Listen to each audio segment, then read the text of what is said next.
நல்லம். ஹாஜராக்கு result நல்லம். என்ன மாதிரி அடுத்தவங்க? நல்லம். ஆஷிஃபா. ஓகே. நல்லம் நல்லம். அண்ணா ரெண்டு நல்லம். ஓகே நல்லம். எப்படியோ பாஸ். அப்படித்தானே? எப்படியோ பாஸ். குவாலிஃபைட். ஏ லெவலுக்கு குவாலிஃபைட். ஓகே. ரைட். அல்ஹம்துலில்லாஹ். ஏ லெவலுக்கு qualified. Yeah good inform. Right. கேட்டுக்கொள்ளுங்க. மேபி இப்ப நான் கிளாஸ் செஞ்சுட்டு இருக்கிற நேரமும் உங்களோட வீட்டுல உங்களோட பேரண்ட்ஸ் எல்லாருமே மேபி இதை பார்த்து கொண்டே இருப்பாங்க. சரியா? சோ நான் இது எல்லாருக்கும் பொதுவா சொல்றேன். உங்களோட பேரண்ட்ஸ்க்கும் தான் உங்களுக்கும் தான் 2028 A-level ஸ்டூடெண்ட்ஸுக்கு மெயினா சொல்றேன். ஓகே. யா சொல்லுங்க.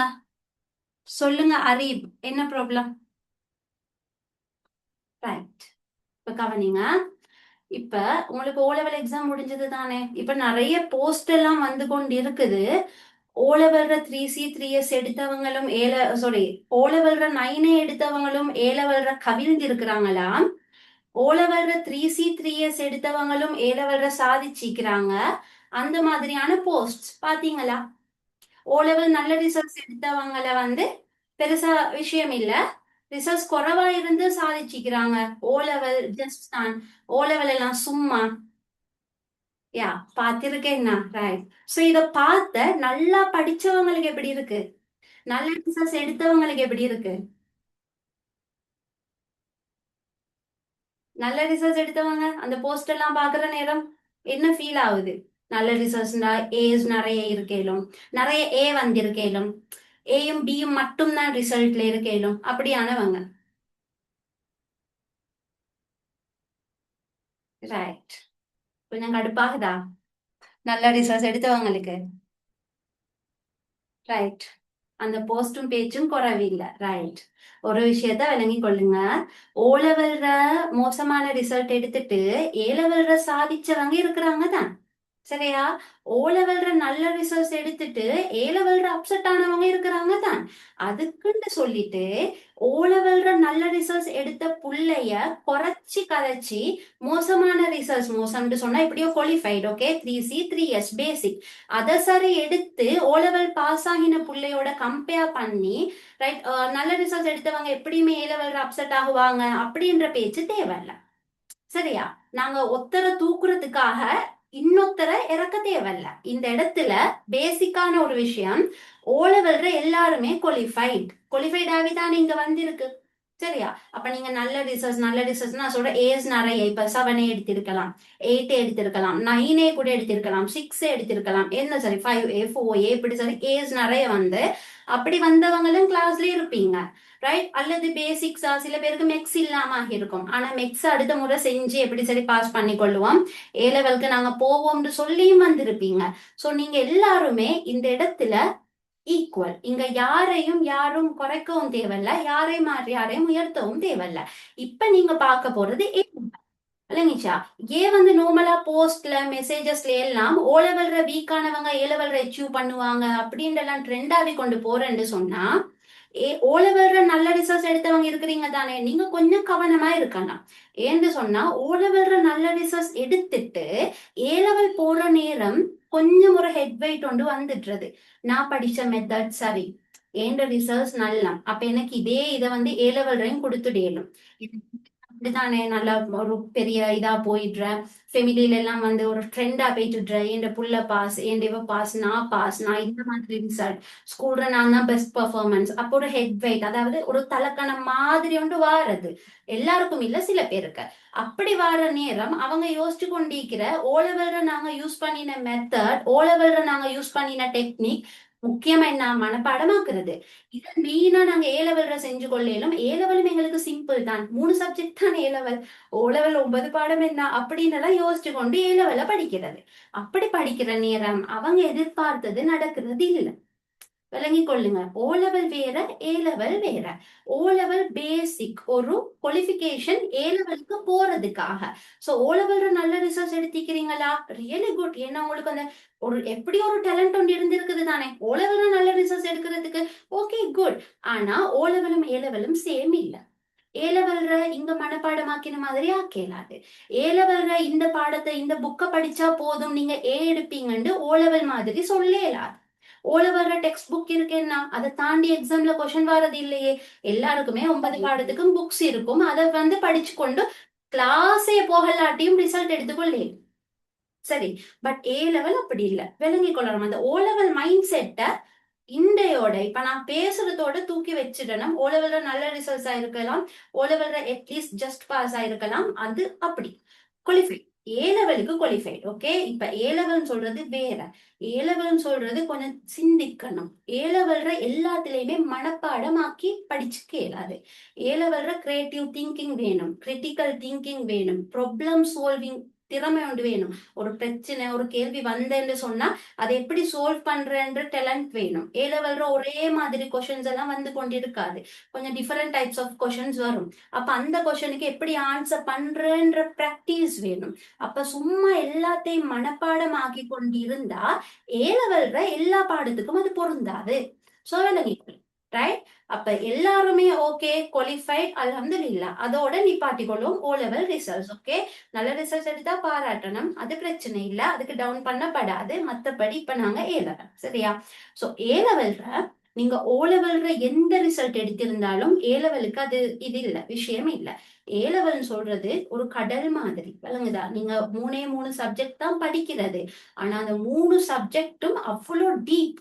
ஓ லெவல்ல 9 பாடம் படிச்சுட்டு ஏ லெவல்ல 3 பாடம் படிக்கிறதுக்கு ஏன் எல்லாரும் திணறது என்று சொன்னா, உள்ளுக்குள்ள பாடங்கள், உள்ளுக்குள்ள பரப்பு, சிலபஸ், உள்ளுக்குள்ள உள்ளடக்கம், கண்டென்ட் எல்லாமே வெயிட், விளங்குதா? பாரம். அதனால ஓ லெவல் ரிசல்ட்ஸ் இதுக்கு இல்ல, குவாலிஃபைட். Okay, right. அடுத்து இன்னொரு விஷயம், மோசமா கொஞ்சம் குறைவா ரிசல்ட் எடுத்திருந்தா நான் ஆர்ட்ஸ் செய்யணும், அப்படித்தானே பொதுவா சொல்லி வைப்பாங்க. மோசமான ரிசல்ட்ஸ் எடுத்தா ஆர்ட்ஸ் செய்யணும், நல்ல ரிசல்ட்ஸ் எடுத்தா எதுக்கு ஆர்ட்ஸ் எல்லாம் செஞ்சு கொண்டு ஸ்ட்ரெயிட்டா பயோக்கு போற, அப்படி ஒன்றும் இல்லை. சரியா? இந்த இடத்துல உங்களுக்கு என்ன ஃபீல்ட் விருப்பம், அதுதான் ஃபர்ஸ்ட். ரிசல்ட்ஸ் இருக்கு, ஓகே, பேசிக் குவாலிஃபிகேஷன் இருக்கா, அதுக்கு அங்க உங்களோட ரிசல்ட்ஸ். சரி, அவங்களோட ரிசர்ச்சை வச்சுதான் நீங்க எந்த ஸ்ட்ரீமுக்கு போறேன்னு, அதாவது உங்களோட விருப்பம், உங்களோட விருப்பத்தை வச்சுதான் நீங்க எந்த ஸ்ட்ரீமுக்கு போறேன்னு தீர்மானம் ஆகிற. எத்தனையோ ஸ்டூடெண்ட்ஸ் ஓ லெவல் குவாலிஃபைட் இல்லாம, ஓ லெவல்ல பெரிய அளவு பாஸ் இல்லாம, பெரிய ஏஸ் எல்லாம் நிறைய எடுக்காம கூட ஏ லெவல்ல நல்ல ரிசல்ட்ஸ் எடுத்து அவங்களோட ஆசைப்பட்ட யூனிவர்சிட்டிஸ்க்கு போயிருக்கிறத நானும் கண்டிக்கிறேன். ஓகே, ஓ லெவல்ல நல்ல ரிசல்ட்ஸ் எடுத்திருந்தாலும் ஏ லெவல்லையும் நல்ல ரிசல்ட்ஸ் எடுத்தவங்களை நானும் கண்டிக்கிறேன். அதனால என்ன நானே அதுக்கு உதாரணம். சரியா? நான் எவரேஜ் ஸ்டூடெண்ட் இல்ல, நல்லா படிக்கிற ஸ்டூடெண்ட், ரைட்? அப்ப விளங்கி கொள்ளுங்க அந்த விஷயத்த. சரியா? சோ இப்ப அதுதான் நான் பேசிக்கா சொல்றதுக்கு இருந்தேன். உங்களுக்கு என்ன வருதோ, உங்களுக்கு என்ன விருப்பமோ அந்த ஸ்ட்ரீமுக்கு போங்க. இப்ப நீங்க நார்மலா ஆர்ட்ஸ் எடுத்ததுனாலதான் ஜியோகிராபிக்கு வந்திருப்பீங்க. ஆர்ட்ஸ் எனக்கு விருப்பம், ஆர்ட்ஸ்ல எனக்கு விருப்பம். முக்கியமா என்னோட டிகிரி பாத்தீங்க தானே, பிஎட்னு சொன்னா டீச்சிங்கான டிகிரி, விளங்குதா? எனக்கு டீச்சிங் விருப்பம், அதனாலதான் நான் இந்த ஸ்ட்ரீமை சூஸ் பண்ணினேன், எனக்கு விருப்பம். சரியா? இந்த இடத்துல எல்லாரும் போற இதுக்கு போறதுக்குன்னு சொல்லி ஆசைப்படல, எனக்கு விருப்பம். ஓகே, அத மாதிரி உங்க ஒவ்வொருத்தருக்கும் விருப்பம் இருக்கும் தானே, என்ன ஆசை இருக்கும் ஒன்று இருக்குது தானே, அதுக்கு மாதிரி நீங்க ஸ்ட்ரீம் சூஸ் பண்ணுங்க. சப்ஜெக்ட்ஸும் அதுக்கு மாதிரி எடுத்துக்கொள்ளுங்க. அந்த விருப்பத்தோட சேர்த்து யூனிவர்சிட்டிக்கு என்னென்ன சப்ஜெக்ட் முக்கியன்ற ஒரு விஷயம் இருக்கு. சரியா? யூனிவர்சிட்டியில ஒரு கோர்ஸ் ஒன்று அப்ளை பண்றேன்னு சொன்னா இந்த சப்ஜெக்ட் முக்கியம். உதாரணத்துக்கு ஆர்கிடெக்சர் இருக்கு, லேண்ட்ஸ்கேப் ஆர்கிடெக்சர் இருக்கு, அதெல்லாம் கட்டடக்கலை, கட்டடம் பில்டிங் கட்டுற அந்த மாதிரி சம்பந்தமானது. இப்ப அதுக்கெல்லாம் போறேன்டா ஜியோகிராபி நல்லா விளங்குதா?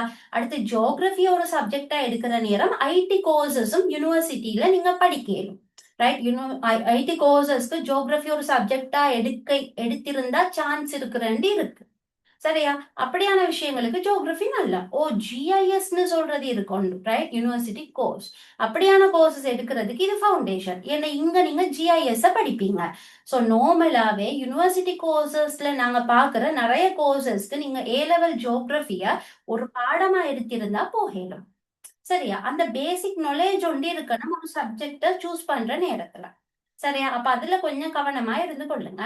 ரைட். ஸோ ஏ லெவல் ஜியோகிராஃபி ஆல்ரெடி எங்களோட கிளாஸ் 2028க்கு 2028க்கு மே மந்த்ல இருந்து நடந்து கொண்டு இருக்கு. சரியா? அப்ப இப்ப 2 மாசமா 2028க்கு நடக்குது.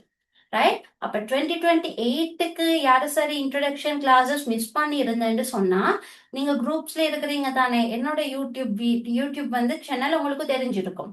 போய் செக் பண்ணுங்க. ஜியோ வித் ஷம்லா நசீர் என்னோட பெயர்.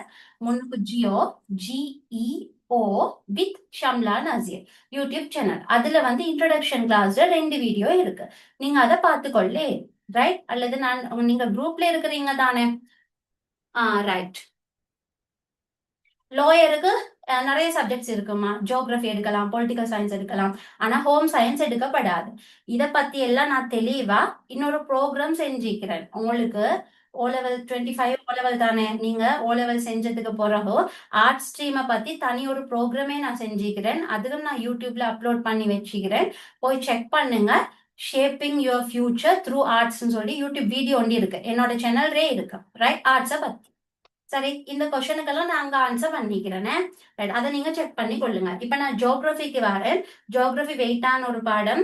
சரியா படிச்சீங்கன்னு சொன்னா மாற சப்ஜெக்ட் உண்டு. இன்ட்ரெஸ்டான சப்ஜெக்ட். எங்களை சுத்தி உள்ள எல்லாத்தையும் படிக்கிறது இந்த ஜியோகிராஃபில நடக்குது. ரைட்? ஸோ பெரிய ஒரு நாலேஜ் ஜியோகிராஃபில கிடைக்கும் சரியா படிச்சீங்கன்னு சொன்னா.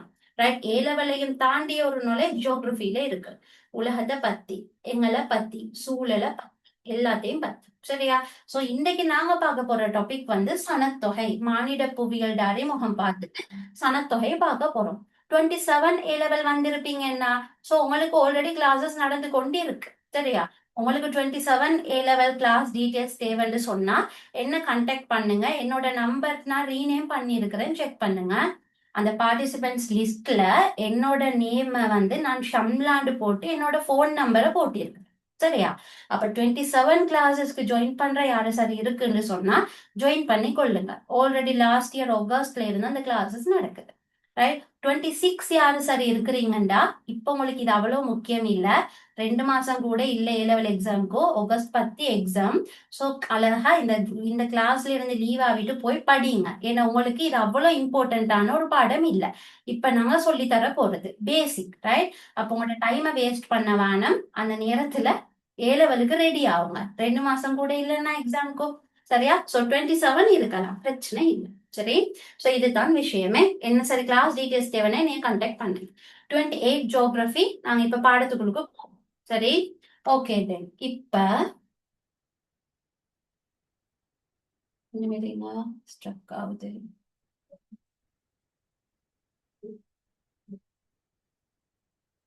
கொஞ்சம் மீட்டிங்களா?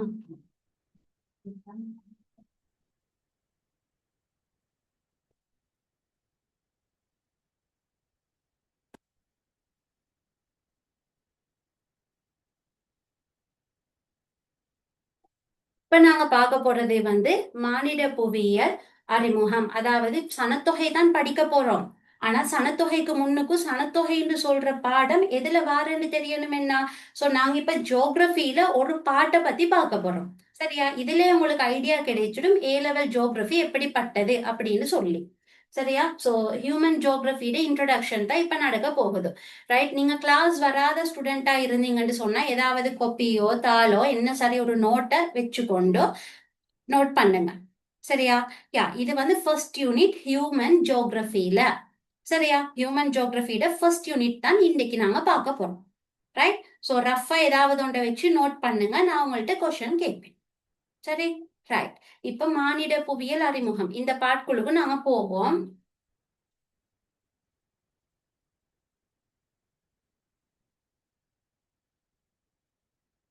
ஓகே.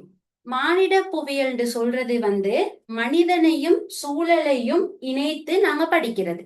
சரியா? ஜியோகிராஃபின்னு சொல்றது நார்மலா உங்களுக்கு தெரிஞ்சிருக்கும். சுத்தி உள்ள எல்லாமே ஜியோகிராஃபில வரும். ரைட்? இப்ப எங்களை சுத்தியுள்ள எல்லாம். இப்ப உதாரணத்துக்கு சொல்றேன். ஜியோகிராஃபில 3 பிரிவு இருக்கு. ஒன்று பௌதிக புவியியல், அடுத்தது மானிட புவியியல், அடுத்தது செய்முறை புவியியல். ரைட்? அதுதான் நீங்க A-level படிக்கிறது. தெரியாதவங்க நோட் பண்ணுங்க. பௌதிக புவியியல், மானிட புவியியல், செய்முறை புவியியல். பௌதீகம்னு சொன்னா இயற்கையான விஷயங்களை படிக்கிறது. பௌதிக புவியியல்னு சொன்னா இயற்கையான விஷயங்களை படிக்கிறது. சரியா? பௌதீகம்னு சொன்னா இயற்கையான விஷயங்களை நீங்க மெயினா படிப்பீங்க. அப்படி என்ன இயற்கையான விஷயம்டா, எங்களை சுத்தி உள்ள வழி இருக்குது தானே, எங்களுக்கு தெரியும். நாங்க ஒட்சிசனை உள்ளெடுத்து கார்பன் டை ஆக்சைடை வெளியிடுறோம், சுவாசிக்கிறோம். சரி, ஜியோகிரபில என்ன நடக்கும்னு சொன்னா, எங்களை சுத்தி உள்ள வழி, அது எத்தனை வீதம் காணப்படுது, நைதரசன் எவ்வளோ, ஒட்சிசன் எவ்வளோ, கார்பன் டை ஆக்சைடு எவ்வளோ, சரியா, வழிய பத்தி ஃபுல் டீட்டெயிலா நீங்க படிப்பீங்க. அது மாதிரி மண், ரைட், நீங்களுக்கு தெரியும் என்ன மண், மண்ணை பத்தி படிப்பீங்க. மண்ணுல என்னென்ன காணப்படுது, மண் எப்படி உருவாகுது, பக்கத்துல கல் ஒன்று இருக்குண்டா அந்த கல்லை பத்தியும் படிப்பீங்க. அந்த கல் என்ன வகை, ஜியோகிரபி, புவியியல், ரைட். சோ அதெல்லாம் பத்தி படிப்பீங்க. அப்ப மண்ணா, பாறையா, ரைட், வழியா, நாங்க குடிக்கிற நீரா, சரி, எல்லாத்தையும் பத்தி நீங்க பௌதிக புவியியல், பௌதிகம்டா இயற்கையே, அதுல வந்து ஃபுல்லா படிக்கிறது. சரி, இப்ப மானிட புவியியல் இருக்குது தானே. மானிட புவியியல் அதாவது மனிதன், மெயினா மனிதனை பத்தி, மனிதனுக்கும் சூழலுக்கும் இடையிலான தொடர்பை பத்தி நீங்க படிக்கிற. சோ இந்த ஜியோகிரபில என்ன நடக்கும்னு சொன்னா, நீங்க மனிதனா உங்களை பத்தி படிப்பீங்க. சரியா, இப்ப உங்களை பத்தின்னு சொன்னா சனத்தொகை, குடித்தொகை, இத பத்தி படிப்பீங்க. ரைட், குடித்தொகை. சோ குடித்தொகையை படிச்சுட்டு எங்கட வீடுகளை பத்தி படிப்போம். அதுதான் குடியிருப்புண்டி இருக்கும். எங்கட வீடுகளை பத்தி, எங்கட வீடுகள் கிராமிய குடியிருப்பா, எங்கட வீடு நகர குடியிருப்பா, அந்த மாதிரி விஷயங்களை பத்தி பார்ப்பீங்க. சரி, அதுக்கு அடுத்து வந்து விவசாயம் பத்தி படிப்பீங்க. ரைட், கைத்தொழில் நடவடிக்கையை பத்தி படிப்பீங்க. இதெல்லாம் ஜியோகிரபில நீங்க படிக்கிறது. ஒன்று பௌதீகத்துல இயற்கையான விஷயத்தை பத்தி படிப்பீங்க. அடுத்து மனிதன் சொல்லி சூழலியல், இந்த மானிட ரீதியாக எங்களுக்கும் சூழலுக்கும் இடையிலான தொடர்பு பத்தி படிப்பீங்க. இந்த மனிதன் சூழல் இது ரெண்டையும் பத்தி நாங்க படிக்கிறது தான் எங்களோட ஜியோகிரபி பாடம். சரியா, எங்களோட ஜியோகிரபின்னு சொல்றது இந்த மனிதன், இந்த சூழல், இது ரெண்டுக்கும் இடையிலான இந்த தொடர்பு இருக்குது தானே, தொடர்பு, இந்த தொடர்பை பத்தி படிக்கிறது தான் ஜியோகிரபி. சிம்பிளா சொன்னா இதுதான் ஜியோகிரபி. சரியா, அப்ப ஜியோகிரபில ஒவ்வொரு பாட்டும் நீங்க படிக்கும் போதும் எங்களை சுத்தி உள்ள விஷயங்கள், எங்களை பத்தி, இயற்கையை பத்தி கனெக்ட் ஆகிதான் நாங்க படிக்கிறோம். ஓகே, அதை விளங்கி கொள்ளுங்க. கொஞ்சம் இருங்க.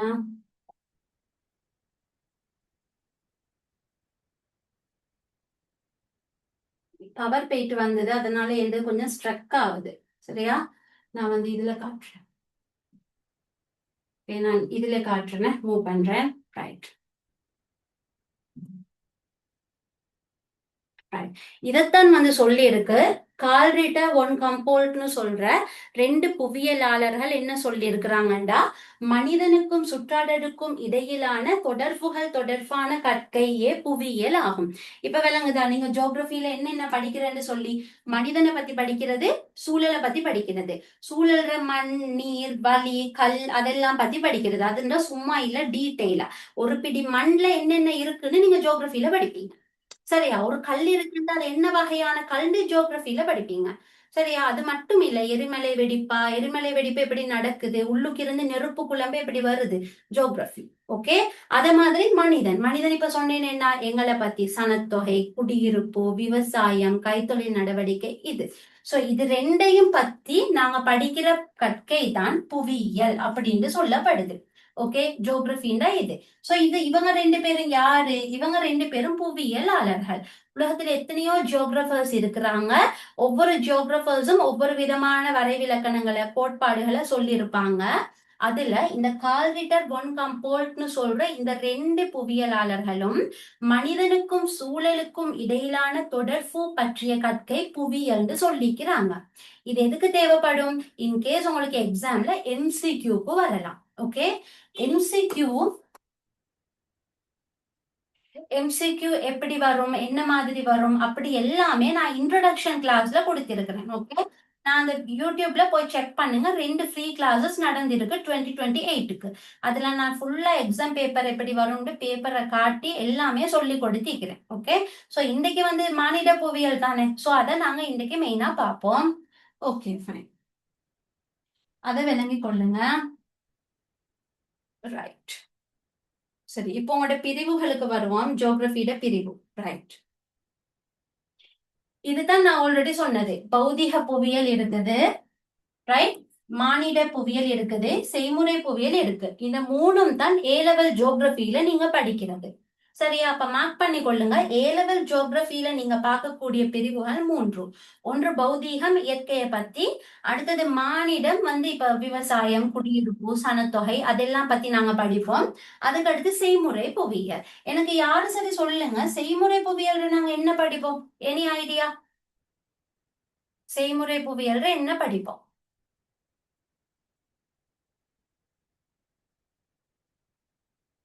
ரைட். மாநில புவியியலையும் பௌதீக புவியியலையும் படிச்சத செயல்முறை புவியியலாவது பிராக்டிக்கலா படிப்போம். ரைட். செட்ஸ்லயும் வருது. யா, மெப். முக்கியமா மெப்ஸ பத்தி படிப்பீங்க. உலகப்படம், இலங்கை படம், இந்த 27 பேஜ் ஆன்சர் பண்றாங்க. GIS, GPS, RS அப்படி.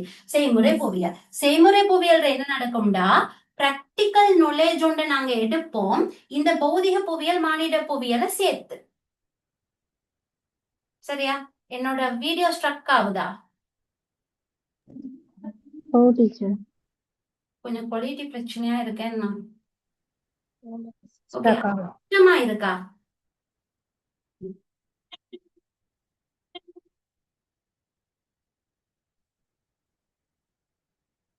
ஓகே,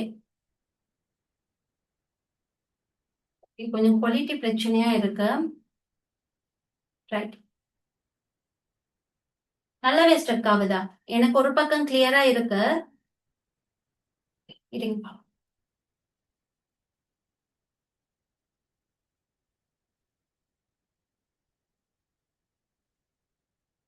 கொஞ்சம் இருங்க, வீடியோ ஆஃப் பண்ணி பாக்குறேன்.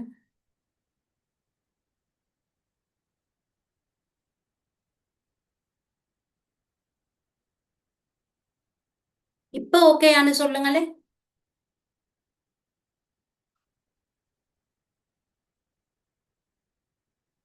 Right.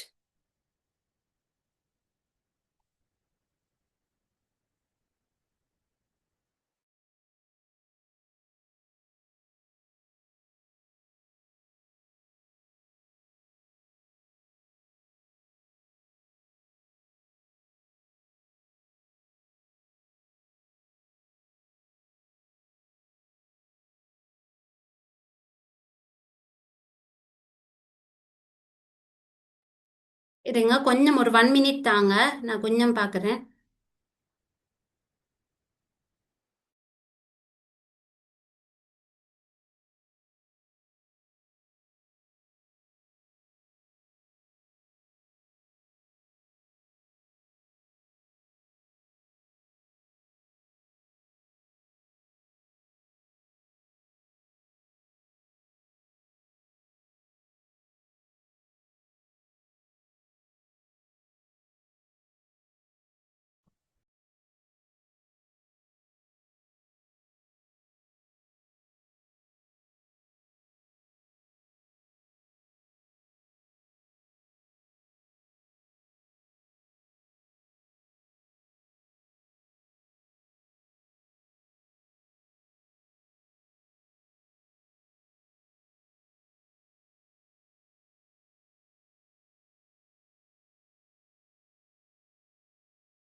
Okay, mic mute.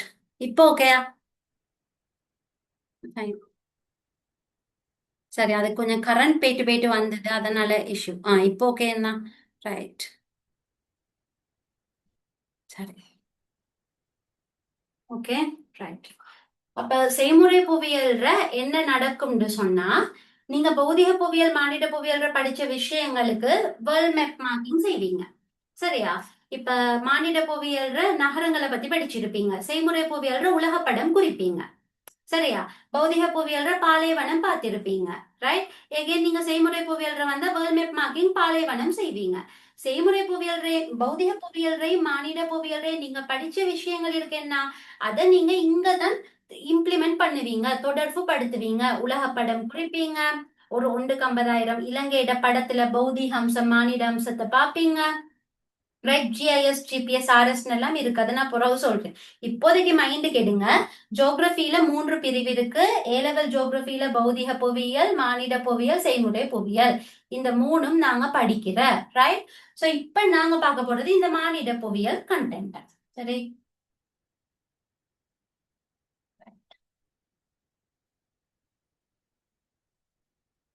One maybe clear இல்லாம இருக்கும், பவர் போயிட்டு வந்ததுனால. சரியா, நான் இந்த இடத்துல சொல்றேன், கவனிங்க. இது அவ்வளவு அப்செட் இருக்காது. வேணும்னா நான் ஸ்கிரீன் ஷேரும் பண்ணி விடவா? நிமிடுங்க.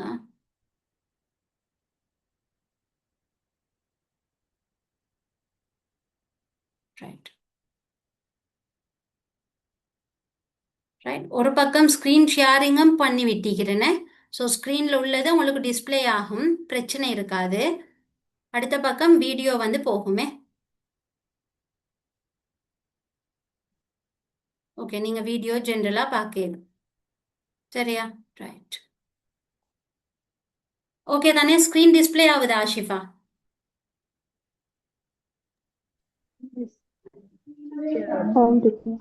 ஓகே. ஸோ ஸ்கிரீன்ல ஃபாண்ட் வந்து கிளியரா விளங்கும். Okay, right. இப்ப கவனிங்க, மானிட புவியியல் வீடியோவையும் பார்த்துக்கொள்ளலாம். மானிட புவியியல் சொல்றது புவியியல் ஜியோகிரபியில இருந்து வரக்கூடிய ஒரு பிரிவு. சரி, ஜியோகிரபியில இருந்து வரக்கூடிய ஒரு பிரிவு.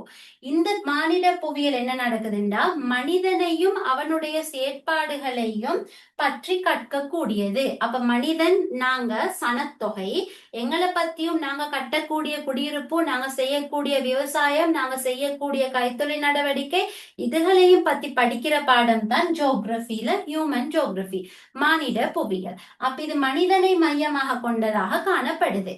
மானிட புவியியல் சொல்ற இந்த சொல் இருக்குது தானே, மானிட புவியியல் ஹியூமன் ஜியோகிரபி, அந்த சொல்ல முதலாக பயன்படுத்தியவர் வந்து ரட்சல். ஓகே, ரட்சல் சொல்ற புவியியலாளர் தான் ஹியூமன் ஜியோகிரபி, மானிட புவியியல் சொல்ல முதலா பயன்படுத்தியவர். இது மேபி எக்ஸாம்ல எம்சிக்யூக்கு வரலாம்.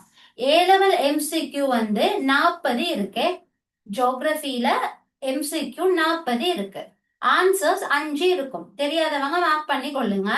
ஏலெவல் ஜியோகிரபியில எம்சிக்யூ 40 இருக்கும். 40க்கும் ஆன்சர்ஸ் வந்து 5 ஆன்சர்ஸ் இருக்கும். சரியா, அதுல உங்களுக்கு மானிட புவியியல் பத்தி எம்சிக்யூ வரும் எத்தனை தெரிஞ்சவங்க சொல்லுங்க. மானிட புவியியல் ஏலெவல் ஜியோகிரபி எம்சிக்யூ எத்தனை? யா, ஹியூமன் ஜியோகிரபி எம்சிக்யூ எத்தனை?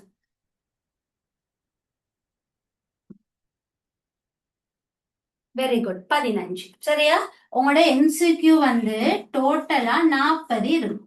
சரியா, 40 எம்சிக்யூ. 40ல உங்களுக்கு ஹியூமன் ஜியோகிரபியில 15 எம்சிக்யூ இருக்கும். சரியா, பிசிக்கல் ஜியோகிரபி பௌதிக புவியியல் சொன்னோம், மண் நீர் வழின்றெல்லாம் சொன்னோம், அதுல உங்களுக்கு 15 எம்சிக்யூ இருக்கும். பேலன்ஸ் 10 எம்சிக்யூ உங்களுக்கு பிராக்டிக்கல் ஜியோகிரபியில இருந்து வரும், செய்முறை புவியியல் இருந்து வரும். 15 15 10. சோ டோட்டலா 40 எம்சிக்யூவே. அப்ப நினைவு வச்சுக்கொள்ளுங்க, ஏலெவல் ஜியோகிரபி எம்சிக்யூ 40, அதுல 15 ஹியூமன் ஜியோகிரபி மானிட புவியியல் இப்ப நாங்க படிக்கிறது, 15 பௌதிக புவியியல், 10 செய்முறை புவியியல். இதுதான் எம்சிக்யூ காணது. அப்ப எக்ஸாம்ல மானிட புவியியல் எனும் சொல்லை முதலாக பயன்படுத்தியவர் சொல்லி 5 ஆன்சர் தர இயலும். ரைட். அப்ப ரட்சல் சொல்றவர் தான் மானிட புவியியல் சொல்ல முதலா பயன்படுத்தியவர் அப்படின்னு நினைவு வச்சு கொள்ளுங்க.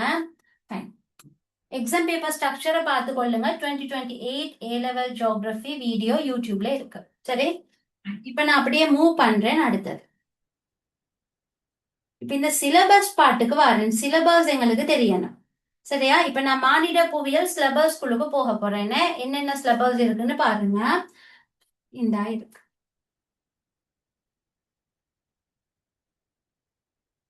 இதை நல்லா ஃபோக்கஸ் பண்ணுங்க.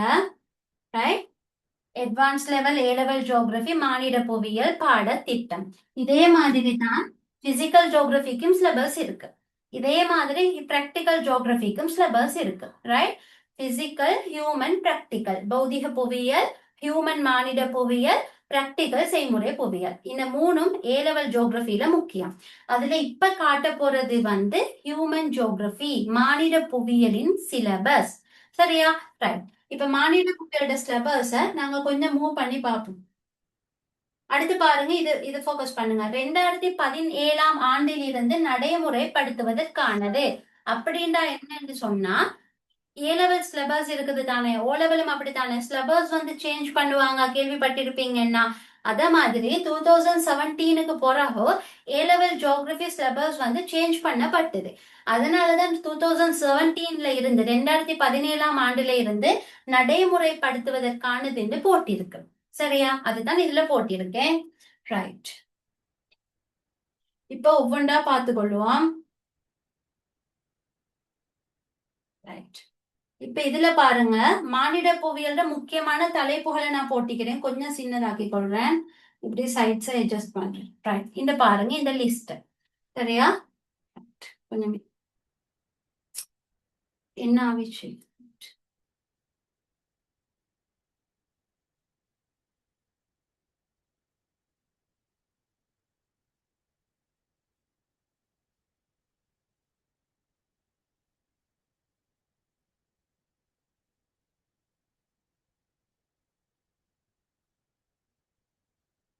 ஓகே. ரைட். சோ இதுதான் ஹியூமன் ஜியோகிரபியோட சிலபஸ். ரைட். சோ இந்த சிலபஸ் நல்லா ஃபோக்கஸ் பண்ணுங்க. இதுல 12 யூனிட் இருக்கு. சரியா?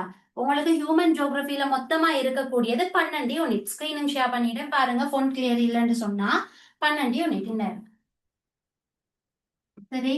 ஹியூமன் ஜியோகிரபில நீங்க மொத்தமாவே கிரேட் 12, கிரேட் 13 ரெண்டுக்குமே படிக்கக்கூடியது வந்து 12 யூனிட். சரியா? அதுதான் இந்த இடத்துல மென்ஷன் பண்ணப்பட்டிருக்கு. இப்ப 12 யூனிட்டும் என்னென்னு சொல்லி நீங்களே போக்கஸ் பண்ணி பாருங்க. ஆல்ரெடி நாங்க பார்த்த விஷயங்கள் இருக்கு பாருங்க. குடித்தொகை நாங்க சொன்னோம், மனிதரை பத்தி படிக்கிறேன்னு சொல்லி குடித்தொகை இருக்கு. அதுக்கடுத்து பாருங்க, குடியிருப்பு. குடியிருப்புன்னு சொல்ற நேரம் நாங்க பார்த்தோம், வீடுகள் நாங்க கட்டக்கூடியதெல்லாம் நாங்க இதுல படிப்போம் அப்படின்னு சொல்லி. எகைன் பாருங்க, அது இருக்கு. சரியா? அதுக்கடுத்து பாருங்க, விவசாயம். ரைட். இருக்கு. கைத்தொழில் இருக்கு. பாத்தீங்களா? சோ நாங்க பொதுவாக எங்களை வச்சு நாங்க என்னென்ன நடவடிக்கைகள் செய்யறோமோ அது எல்லாத்தையுமே நாங்க பாடமா இங்க படிக்கிறோம். விளங்குதா? சொல்றது கிளியர்? Sobitha got it? ஹுசைனா?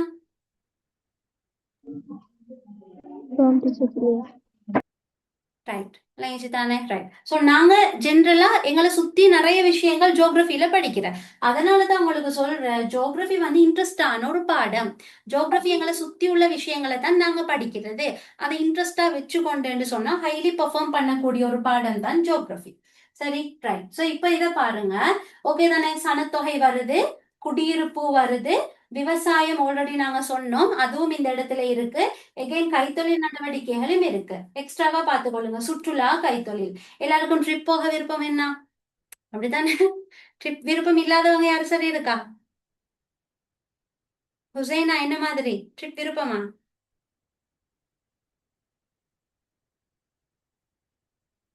ட்ரிப்னு சொன்னா ட்ரிப்னு சொன்னா பொணமும் வாய பொழக்கும் அப்படின்னு வச்சுக்கொள்வோம். சரியா? ட்ரிப் விருப்பம் என்ன? இங்க என்ன நீங்க செய்வீங்கண்டா, இலங்கையின் சுற்றுலா கைத்தொழில் என்று சொல்றதுக்குள்ளுக்கோ ஆக்சுவலி இலங்கையில சுற்றுலா எஸ் விருப்பம் என்ன? ட்ரிப் யாருக்கு தான் விருப்பம் இல்ல? ரியூஃப் இன்றைக்கும் வந்து ரியூஃப் நீங்க என்ன பேஜ்மா?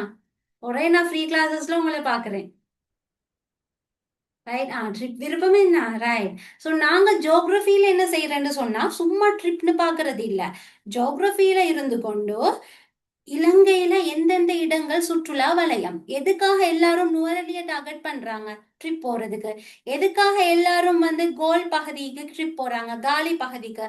அப்ப நாங்க சும்மாவே ட்ரிப்னு சொன்னா நுவரெலிக்கு போறேன்னு வச்சுக்கொள்றேன், காலிக்கு போறேன்னு வச்சுக்கொள்றேன், ட்ரிம்போ போறேன்னு வச்சுக்கொள்றேன். பொதுவா நாங்க அப்படித்தானே, ட்ரிப்னா இந்த இடங்கள் அல்லது ஜெஃப்னா இப்படித்தானே வச்சுக்கொள்ளுவோம். யா. சோ இப்படி நாங்க நினைச்சு கொண்டிருக்கிறோம் தானே, இந்த இந்த இடத்துக்கு நாங்க ட்ரிப் போற, கிளம்போக்கு போறது அப்படின்னு எல்லாம். இது ஆக்சுவலி ஜியோகிரபில நாங்க படிக்கிற நேரம் தான் எங்களுக்கு தெரிய வரும். இது சும்மா நாங்க நினைச்சு கொண்டிருக்கிறது இல்ல. உண்மையாவே இலங்கையில இந்த இந்த பகுதிகள் எல்லாம் சுற்றுலா வலயங்கள். சரியா? இதெல்லாம் சுற்றுலா வலயம். கொலம்போ போறது அது இலங்கையின் சுற்றுலா வலயம். நூரலி கெண்டி பகுதி வாரேன்னு சொன்னா அது இலங்கையின் சுற்றுலா வலயம். கிழக்கு கரையோரம் ட்ரிங்கோ பெட்டிக்லோ போறேன்னு சொன்னா அது இலங்கையின் சுற்றுலா வலயம். விளங்குதா? சோ இலங்கையோட சுற்றுலா வலயம் நாங்க ஜியோகிரபியில படிப்போம். நான் ஏன் ட்ரிப்ப சொன்னேன்டா உங்களுக்கு இன்ட்ரெஸ்ட் என்ன அதனால நிறைய இருக்குள்ளுக்கும். இப்ப இலங்கையோட சுற்றுலா வலயம் மட்டும் இல்ல, என்னென்ன வகையான சுற்றுலா இருக்கு. சும்மா சொல்றதானே பாஞ்சி ஜம்ப் யாருக்கு விருப்பம்?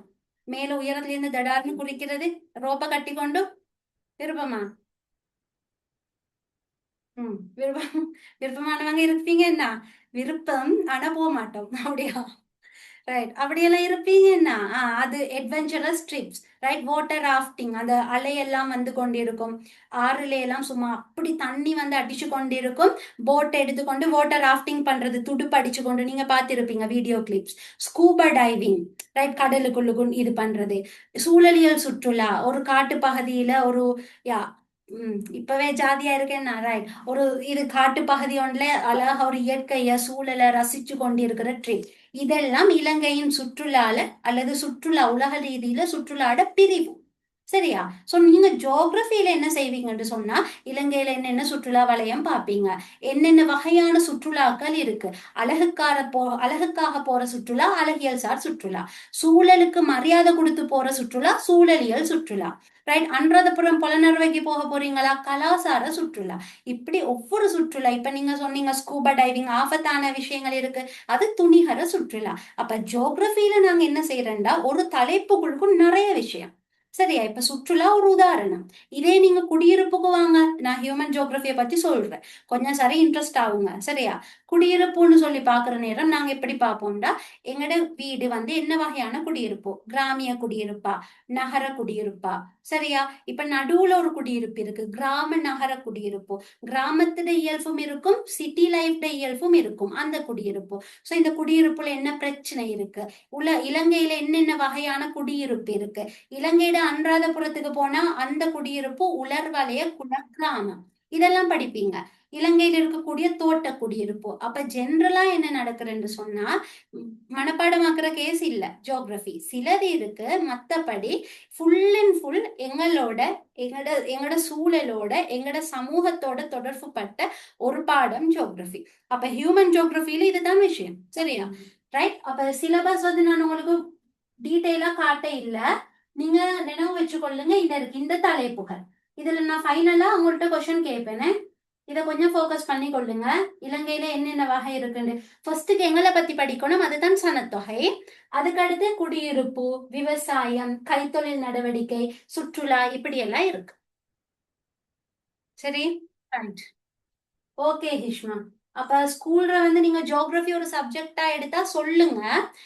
ஸ்கூல்ல அடம் பிடிங்க, ட்ரிப் கூட்டிட்டு போகாட்டி சொல்லுங்க. ஜியோகிரபியில சுற்றுலான்னு சொல்ற ஒரு பாடம் இருக்கு, நாங்க அதை பாடத்தை படிக்கிறதுக்கு ஒன்னாவது ட்ரிப் போய் நாங்க எக்ஸ்பீரியன்ஸ் பண்ணணும் அப்படின்னு சொல்லுங்க. சரியா ஹிஷ்மா?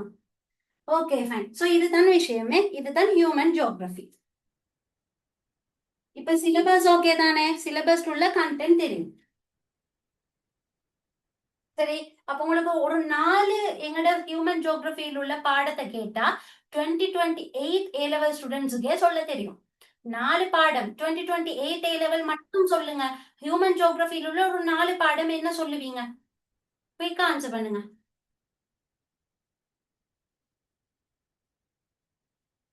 2028 ரிப்ளை பண்ணணும். 27 28 கேட்டேன். அடிச்சால் ட்ரிப் என்ன, சுற்றுலா, கைத்தொழில், குடியிருப்பு, சுற்றுலா, வேற நகரமயமாக்கம், வெரி குட். சனத்தொகை தெரியும் என்ன. இப்ப அதுதான் நாங்க ஹியூமன் ஜியோகிரபியில ஒவ்வொரு பாட்டா படிக்கிற யூனிட்ஸே. Very good, clear. யா விவசாயம், வெரி குட். யா ஆன்சர் பண்ணினது ஹாஜரா. Okay good fine. இப்ப நான் அப்படியே மூவ் பண்றேன். சிலபஸும் எங்களுக்கு ஓரளவு தெரிஞ்சிட்டது. இதுதான்ப்பா ஹியூமன் ஜியோகிரபி கண்டென்ட்ல ஐடியா கிடைச்சிட்டு. இப்ப உங்களுக்கு ஒரு கொஸ்டின். சரியா? வெயிட், இது 5 ஆன்சர் உள்ள எம்சிக்யூ கொஸ்டின் உண்டு. கொஞ்சம் இருங்க. ரைட். மனித செயற்பாடுகள் தொடர்பான புவியியல் ரீதியான கற்கை எனப்படுவது. குயிக் ஆன்சர் பண்ணுங்க. இது எம்சிக்யூ. சரியா? இது எம்சிக்யூ. என்ன ஆன்சர் வரும்? மாநில புவியியல் டீச்சர். Very simple. என்ன மனித செயற்பாடை பத்தி படிக்கிறது மானிட புவியியல். நம்பர் 1. ஓகே, அப்ப நினைவு வச்சுக்கொள்ளுங்க. A-level MCQ 15 ஹியூமன் ஜியோகிரபில வரும் ஒரு டெமோ தான் இது. மனித செயற்பாடு தொடர்பான புவியியல் ரீதியான கற்கை மானிட புவியியல்னு சொல்றது ஆன்சர். Right, good. இப்ப நாங்க சிலபஸ் பார்த்தோம் தானே. சிலபஸ் வந்து good. Number 1. Right, very good. Syllabus இருக்குது தானே. சிலபஸ் வந்து இப்ப நாங்க A-level படிக்கிறது. ரைட், A-level படிக்கிற சிலபஸ். அது இல்லாம இப்ப நீங்க யூனிவர்சிட்டிஸ்க்கெல்லாம் போற நேரத்துல இப்ப இப்ப நான் எல்லாம் எப்படி படிச்சுக்கிறேன்னு சொன்னா, இப்ப சும்மா வைங்களேன், ஹியூமன் ஜியோகிரபி இப்ப யூனிவர்சிட்டி என்ற பேரா தானே, யூனிவர்சிட்டி ஆஃப் பேராதனியா நான் படிச்சது. பேராதனி யூனிவர்சிட்டியில ஜியோகிரபி டிபார்ட்மெண்ட் இருக்கும். Right, geography department. அங்க வந்து எங்களுக்கு சப்ஜெக்ட்ஸ் போடுவாங்க தானே, அங்க போய் படிக்கணும். என்ன அப்ப சப்ஜெக்ட் எப்படி தெரியுமா இருக்கும்? இப்ப நீரியல் அப்படின்னு சொன்னா உங்களுக்கு தெரியும். நீரியல் வட்டம் தெரியும் தானே. எங்களுக்கு மழை கிடைக்கிறது ஒரு வட்ட செயல்முறையில, நீரியல் வட்டம். அந்த நீரியல்னு சொல்ற ஒரு பாடம் இருக்கே, அது எங்களோட ஜியோகிரபி A-level ஜியோகிரபில சின்ன ஒரு பார்ட். A-level ஜியோகிரபில நாங்க பிசிக்கல் ஜியோகிரபி பௌதிக புவியியல் நீரியலை படிப்போம். சரியா? அந்த நீரியல் சின்ன ஒரு பார்ட். ஜெனரலா நீரியல் வட்டத்துல என்னென்ன படிமுறை இருக்கு, நீரியல் வட்டத்தை வரைய தெரியுமா, அவ்வளவுதான் விஷயம். நான் யூனிவர்சிட்டியில நீரியல்னு சொல்றது ஹைட்ரோலஜி. ஓகே, நீரியல். நீரியல் சொல்ற தனி தலைப்பை ஒரு செமஸ்டர் முழுக்க படிச்சிக்கிறேன். அப்ப அதோட அர்த்தம் என்னன்னு விளங்குங்க. நீரியல் சொல்றது A-level சின்ன ஒரு பாட்டா நீங்க படிச்சுட்டு யூனிவர்சிட்டி போய் ஜியோகிரபில ஏதாவது பாடங்கள் செலக்ட் பண்ற நேரத்துல அந்த நீரியலை ஒரு செமஸ்டர் படிச்சுக்கிறேன். ஒரு செமஸ்டர்னா என்னண்டா, ஒரு இப்ப இங்க வந்து எங்கிட்ட டேர்ம் தானே இருக்கு. ஸ்கூல்ல first term, second term, third term, 3 term இருக்கு. யூனிவர்சிட்டியில 2 செமஸ்டர் இருக்கு. First semester, second semester. அதாவது வருஷத்திலே 2 எக்ஸாம், 2 ஃபைனல் எக்ஸாம் தான் நடக்குற. Okay, first semester, second semester. அந்த ஒரு செமஸ்டருக்கே நான் நீரியலை படிச்சுக்கிறேன். அவ்வளோ பெருசு நீரியல். ஓகே, உயிரின புவியியல் ஒன்று இருக்கு. அது நீங்க ஜியோகிரபில 2-3 யூனிட்ல படிப்பீங்க. நான் அங்க ஒரு செமஸ்டருக்கு படிச்சுக்கிறேன். அவ்வளோ பெருசு. பழகுதா? சோ இப்ப நான் சொல்ல வர்றது என்னன்னா, நீங்க சிலபஸ்ல பாக்குறது சின்ன சின்ன பகுதி. ஒட்டு மொத்தமா நிறைய விஷயத்த நீங்க A-level உள் வாங்குறீங்க. பட் யூனிவர்சிட்டியில அது தனித்தனி பிரிவா படிப்பீங்க. So moral of the story என்னன்னு சொன்னா, மானிட புவியியல் இப்படி பெரிய உப பிரிவு இருக்கு. அது பிசிக்கல் ஜியோகிரபியா இருக்கலாம், ஹியூமன் ஜியோகிரபியா இருக்கலாம், பெரிய உப பிரிவு இருக்கு. இப்ப உதாரணத்துக்கு இதை வந்து பாருங்க. மானிட புவியியலின் உபப்பிரிவு. ஸ்கிரீனும் டிஸ்பிளே பண்ணிக்கிறேன். கிளியர் இல்லாட்டி ஸ்கிரீனை பாருங்க. பாருங்க, இப்ப இதெல்லாம் வந்து தனி பாடம். பெருசு, அவ்வளவு டீட்டெயிலு. இப்ப வச்சுக்கொள்ளுங்களேன், ஒருத்தர் குடியிருப்பை பத்தி படிக்கிறேன்னு சொன்னா குடியிருப்பு புவியியல் அவ்வளவு பெருசு. அவ்வளவு நிறைய புக்ஸ் எல்லாம் இருக்கும், ஆர்டிகல்ஸ் எல்லாம் இருக்கும். அவ்வளவு டீட்டெயிலா படிக்கணும். இது வந்து சொல்லப்படுறது மானிட புவியியலின் உப பிரிவுகள், அதாவது பெரிய பார்ட்ஸ், உப பிரிவு. நீங்க மேல பார்த்தது இருக்குது தானே, குடியிருப்புன்னு சொல்றது, விவசாயம்னு சொல்றது, சுற்றுலான்னு சொல்றது, அது A-level ஜியோகிரபில நீங்க படிக்கிற சிலபஸ். சோ எக்ஸாம்ல மானிட புவியியலின் உப பிரிவுகள்னு கேட்டாங்கண்டா பெரிய பார்ட்ஸ் இருக்கு. குடியிருப்பு புவியியல், நகர் புவியியல், பாருங்க, விவசாய புவியியல். விவசாய புவியியல்னா விவசாயத்தை மட்டும் இப்ப செமஸ்டர் கணக்கா படிக்கிறது, அவ்வளோ டீட்டெயில்.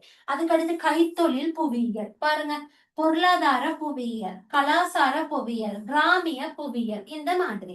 இதுல ஒரு 2-3 ஈஸியா நினைவு வச்சு கொள்ளணும். எப்படி நினைவு வச்சு கொள்றது? 2-3 ஜஸ்ட் போக்கஸ் பண்ணுங்க.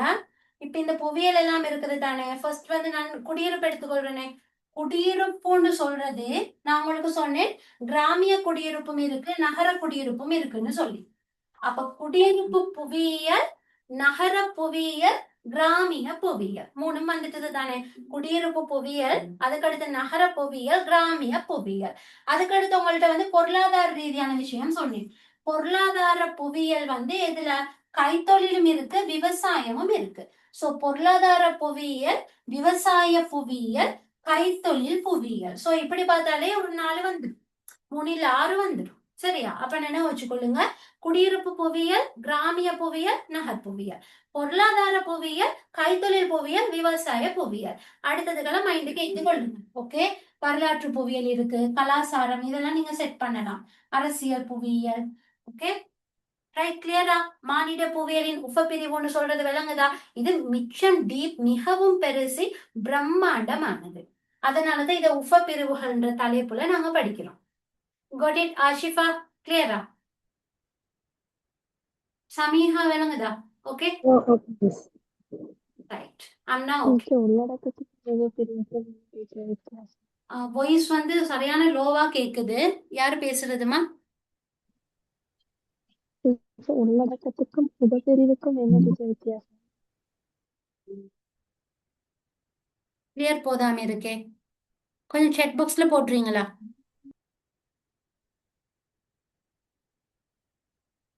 ஹிஷ்மாக்கு என்னோட ஏ லெவல் சப்ஜெக்ட் எதுக்கு?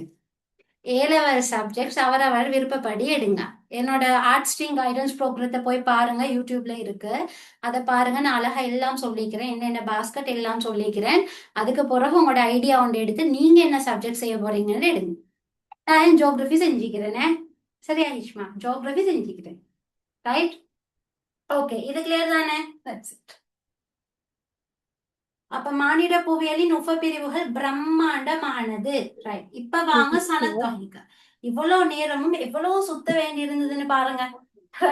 இவ்வளவு நேரம் உங்களுக்கு ஜியோகிரபிக்குள்ள எடுத்து உங்களுக்கு மானிட புவியியலை பத்தி சொல்லி, மானிட புவியியல்ற சுற்றுலா இருக்குன்னு கொஞ்சம் ஆசை காட்டி, மானிட புவியியல்னு சொல்றது எப்படிப்பட்டது என்று சொல்லி மானிட புவியியலின் உபப்பிரிவுகளுக்கு வந்து இப்ப உலக குடித்தொகை இப்பதான் வந்திருக்கிறோம். என்னண்டா அந்த யூனிட்டுக்கு ஃபர்ஸ்ட்டுக்கு இந்த விவசாயம், கைத்தொழில், சுற்றுலா எல்லாத்துக்கும் போறதுக்கு முன்னாடி எங்களை பத்தி படிக்கணும். என்ன, நாங்க உலகத்துல எவ்வளவு மக்கள் காணப்படுறோம், உலகத்துல எங்கள் பிறப்பு என்ன மாதிரி காணப்படுது, இறப்பு என்ன மாதிரி காணப்படுது, ஒரு நாட்டுல இருந்து இன்னொரு நாட்டுக்கு நாங்க போறோம், இடப்பெயர்வு எப்படி இருக்கு, சோ எங்களை பத்தி பேசிக்கா நாங்க தெரியணும். ஓகே, அதுக்காக நாங்க இந்த யூனிட்டை படிச்சுக்கணும். சரியா? உலக குடித்தொகை. ஓகே, இது இப்ப வந்திருக்கு இந்த பாட்கே. ரைட்,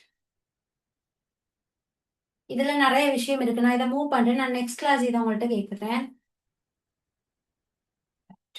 சோ இதை பாருங்க. இப்ப இது விளங்குது என்ன? இதை சைலண்டா ரீட் பண்ணுங்க, என்ன சொல்லப்பட்டு இருக்குன்னு சைலண்டா ரீட் பண்ணுங்க.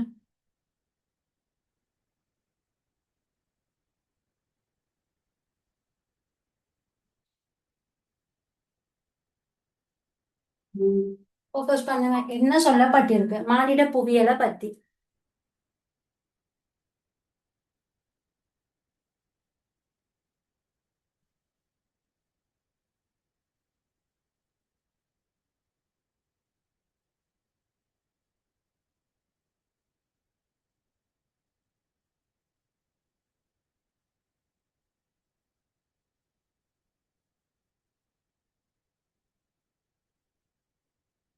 Okay, Rukaiya done. Others?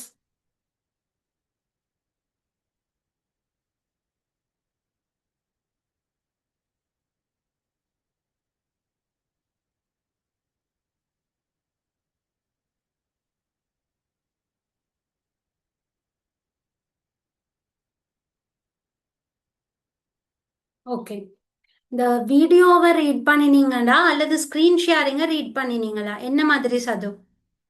Screen ஷேரிங்கா? Video கிளியரா இருக்கா? ஸ்கிரீன் ஷேரிங் கிளியர் ஆயிடுச்சு. ஓகே,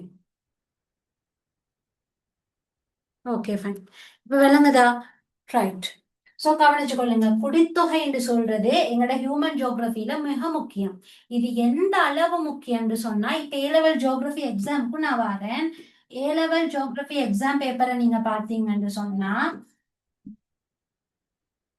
எக்ஸாம் பேப்பர் ஸ்ட்ரக்சர் எல்லாம் நான் ஆல்ரெடி சொல்லிக்கிறேன். சரியா? அதனால நான் ஸ்ட்ரெயிட்டா ஏ லெவல் ஜியோகிரபியில சனத்தொகை எவ்வளவு முக்கியம்னு சொல்லி நான் பேச போறேன். ஏ லெவல் ஜியோகிரபி எக்ஸாம்ல காலங்காலமா நீங்க எத்தனை வருஷம் பழைய பாஸ் பேப்பர் எடுத்தாலும் சரி, இப்போதைக்குள்ள ஒரு 25 வருஷத்துக்கு முன்னுக்கு 2000 ஆண்டு நீங்க பேப்பர் எடுத்து பார்த்தாலும் சரி, சனத்தொகை கட்டாயமான ஒரு கேள்வி. சனத்தொகை. சோ இந்த சனத்தொகைக்கு கொடுக்கக்கூடிய மார்க்ஸ் வந்து ஏ லெவல் ஜியோகிரபியில 20 மார்க்ஸ்.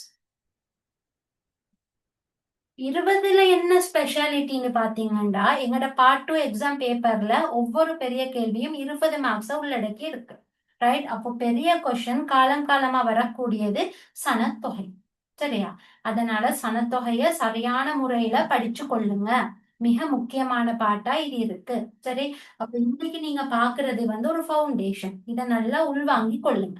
ரைட். இப்ப சமத்தொகைன்றது முக்கியம் விளங்குது தானே? Right, நான் ஸ்கிப் பண்றேன். இப்ப சனத்தொகைண்டா என்ன அப்படின்னு எங்களுக்கு தெரியணும். சரியா? சனத்தொகைண்டா என்னன்னு பாருங்க.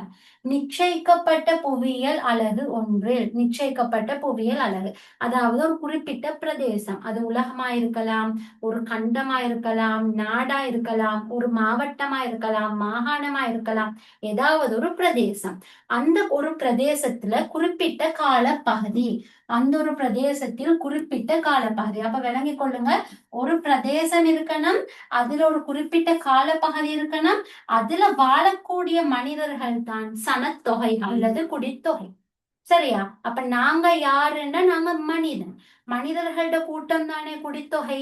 சோ குடித்தொகைன்னா என்னன்னா ஒரு குறிப்பிட்ட பிரதேசம், குறிப்பிட்ட காலம், அதில் வாழக்கூடிய மக்களே குடித்தொகை. ஏன் குறிப்பிட்ட பிரதேசம் குறிப்பிட்ட காலம் சொல்றோம்னு சொன்னா எங்களுக்கு நல்லா தெரியும். இப்ப நான் நீங்க எல்லாருமே குடித்தொகை, அப்படித்தானே? எங்களுக்கு ஒரு பிரதேசம் இருக்கு, நாங்க வாழக்கூடிய பிரதேசம். உதாரணத்துக்கு நான் கெண்டி டிஸ்ட்ரிக்ட சேர்ந்தவர், சோ என்னோட பிரதேசம் கெண்டி மாவட்டம். இதுல வந்து ஒவ்வொரு பிரதேசத்தை சேர்ந்தவங்க இருப்பீங்க, ரைட்? ட்ரிங்கோல் இருப்பீங்க, மட்டக்களப்பில் இருப்பீங்க, மாத்தளையில் இருப்பீங்க, யாழ்ப்பாணத்துல இருப்பீங்க, காலில் இருப்பீங்க. ஆக மொத்தத்துல முழு இலங்கையிலையும் நாங்க இருக்கிறோம் ஒவ்வொரு இடத்துல. அப்ப குறிப்பிட்ட பிரதேசத்துல நாங்க வாழ்றோம், அதோட குறித்த காலப்பகுதி. எங்களுக்கு காலம் இருக்கேன்னா, சரியா? சோ நான் இந்த காலத்துல இந்த 2026 இந்த ஜூன் 23 நான் வாழ்றேன்.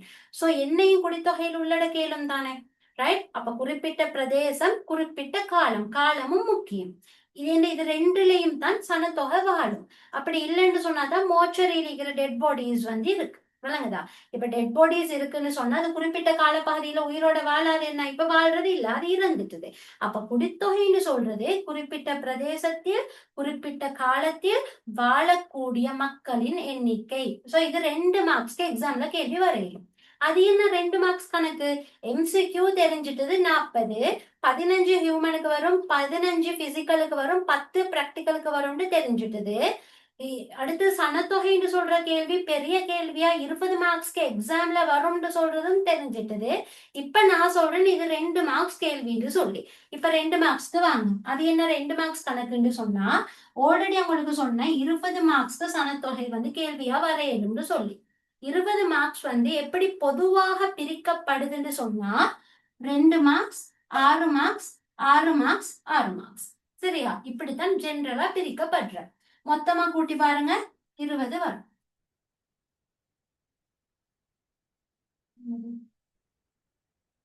சரியா? டோட்டல் பண்ணுங்க, 20 வருமே. 2 6 6 6, ரைட்? 20. இதுல இந்த 2 மார்க்ஸ் கொஸ்டின் இருக்குது தானே, 2 மார்க்ஸ். இந்த 2 மார்க்ஸ் கொஸ்டினா உங்களுக்கு குடித்தொகை என்பதனால் கருதப்படுவது யாதுன்னு கேட்கணும், சின்ன கொஸ்டின். அடுத்து இந்த 6 6 மார்க்ஸ் கேள்வி வந்து விளக்கம் எழுதுறது. நாங்க இன்னைக்கு விளக்கம் எழுதுறது ஒன்றும் பாக்குறது இல்ல. சரியா? இன்னைக்கு நாங்க சும்மா இதை அறிமுகப்படுத்தி வைக்கிறோம். ரைட். உங்களுக்கு சின்ன பிள்ளைகள் தானே, 28 லெவல், என்ன கொஞ்சம் பயம் போகணும், என்ன ஜியோகிரபின்னு சொன்னா, அதனால கொஞ்சம் பயம் காட்டாம உங்களை கூலாக்கி வைக்கிறது தான் இன்னைக்கு நடக்குது. சரியா? அப்ப 2 மார்க்ஸ், 6 மார்க்ஸ், 6 மார்க்ஸ், 6 மார்க்ஸ், டோட்டலா 20 மார்க்ஸ். 2 மார்க்ஸ் எக்ஸாம்ல இது வரையும். ஓகே, அதுதான் விஷயம். இப்ப இதுல வந்து நாங்க மெயினா பார்க்கணும், எங்களை பத்தி நாங்க பார்க்கணும். சும்மா நாங்க அப்படி நாங்க இப்படின்னு சொல்லி கொஞ்சம் கதைக்கணும் இதுல.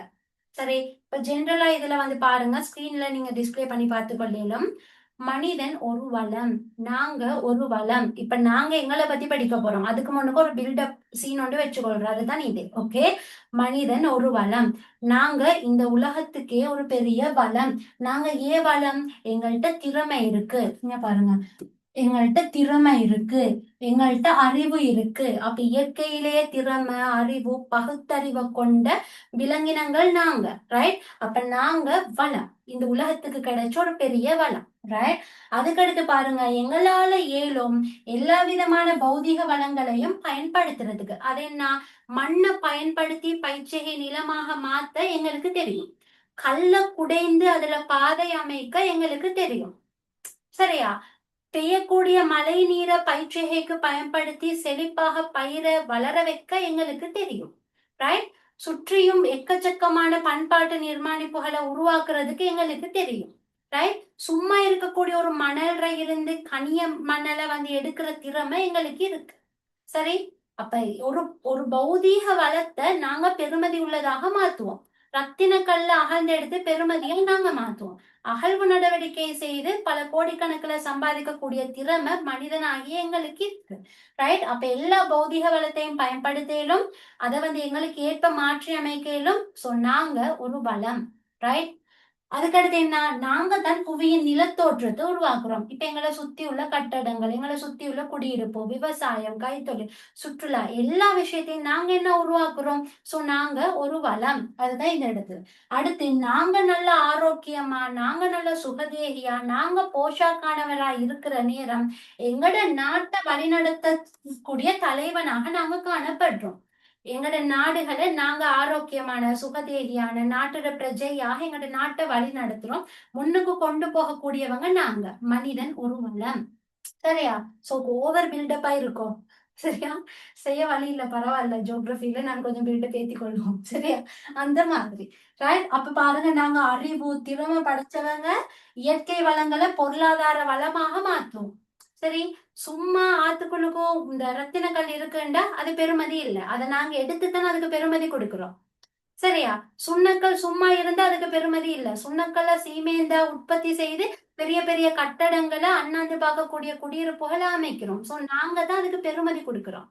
விளங்குதா. அப்ப மனிதன் தான் எல்லா பௌதிக வளங்களுக்கும் பெருமதியை கொடுக்கிறான். ஆகவே நாங்க வளம். சரியா. அப்ப இது வந்து எதுக்கு தேவைப்படும்.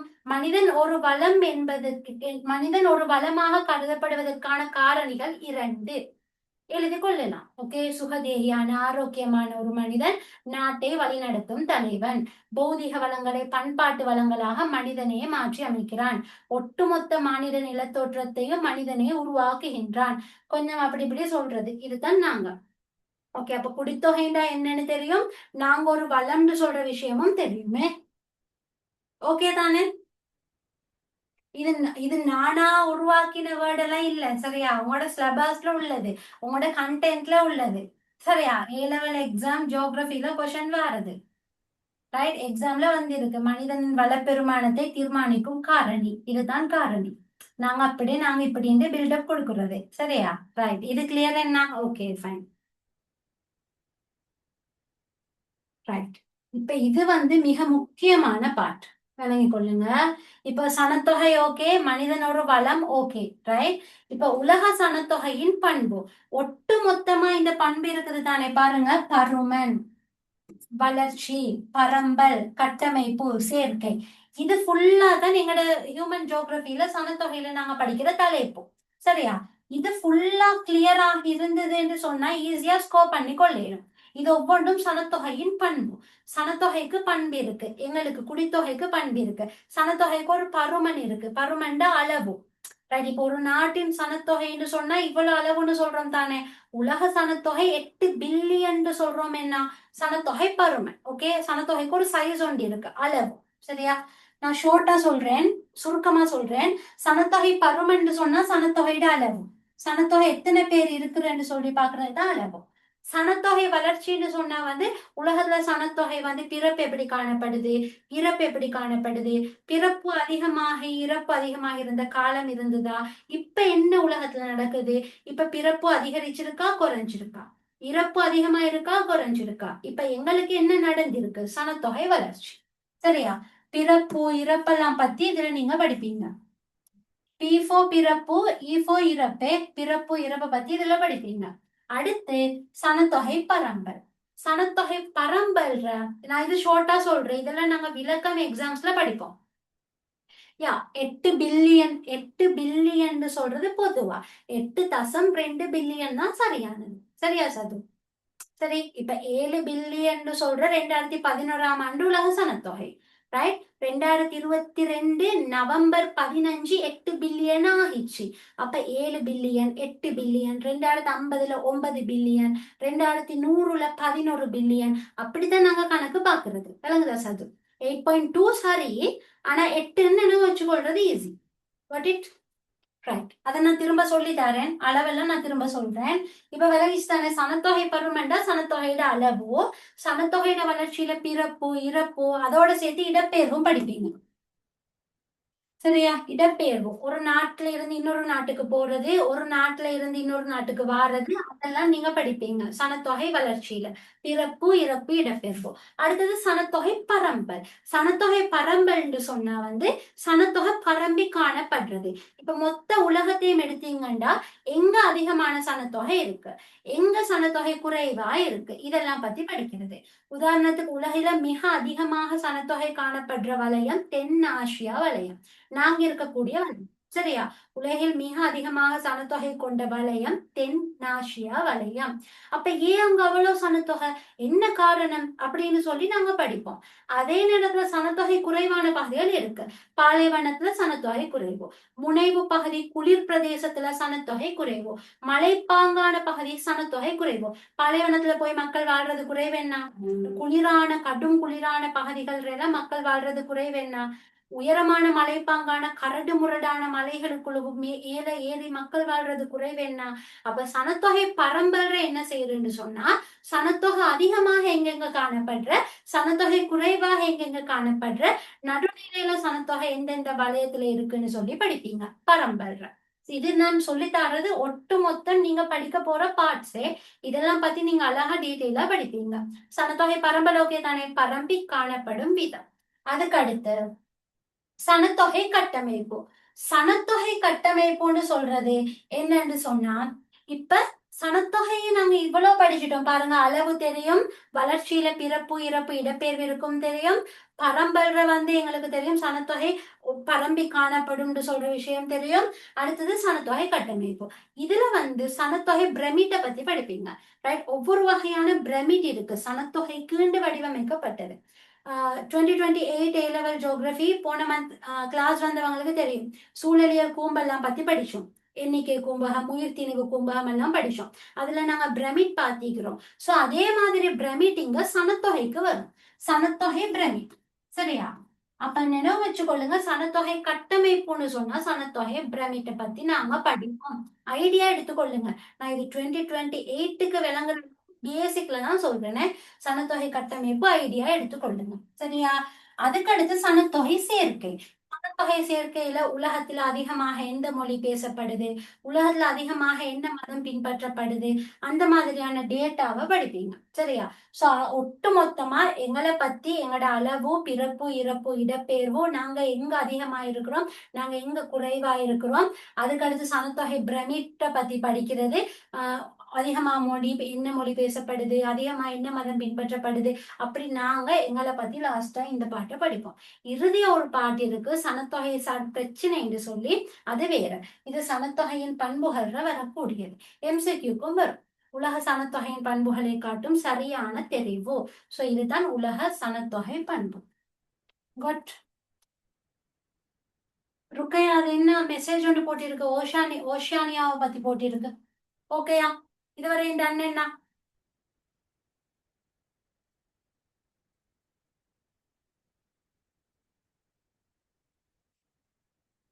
ரைட்.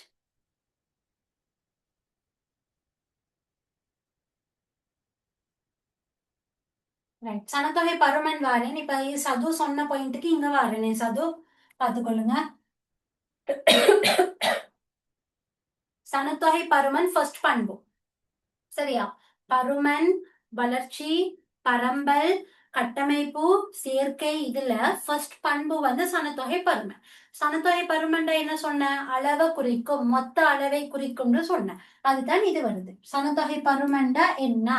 சனத்தொகையின் மொத்த அளவை குறிக்கும். அதாவது என்ன நடக்குது, ஒரு குறிப்பிட்ட காலத்துல ரைட் மக்கள் வாழக்கூடிய மக்களோட மொத்த எண்ணிக்கை கூட்டி எண்ணிக்கை தான் சனத்தொகை பருமன். குறிப்பிட்ட காலம், குறிப்பிட்ட பிரதேசம், இது ரெண்டுமே தேவைதான குடித்தொகைக்கு.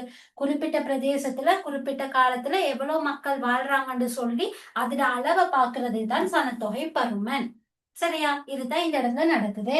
இப்ப பாருங்க, சனத்தொகை பருமன் அளவுகள் தரப்பட்டிருக்கு. 21ஆம் நூற்றாண்டில் உலக சனத்தொகை 7 பில்லியனை அடைந்துள்ளது. இது கைட் நோட்ஸ். ஓகே, கைட்ன்ற ஒரு விஷயம் இருக்கு. Teachers guide. டீச்சர்ஸ் கைட பத்தி தெரியுமா? டீச்சர்ஸ் கைட் யா, தெரியாதவங்க இருப்பீங்க. 28 தெரியும். 27க்கு நார்மலா தெரிஞ்சிருக்கும். ரைட்.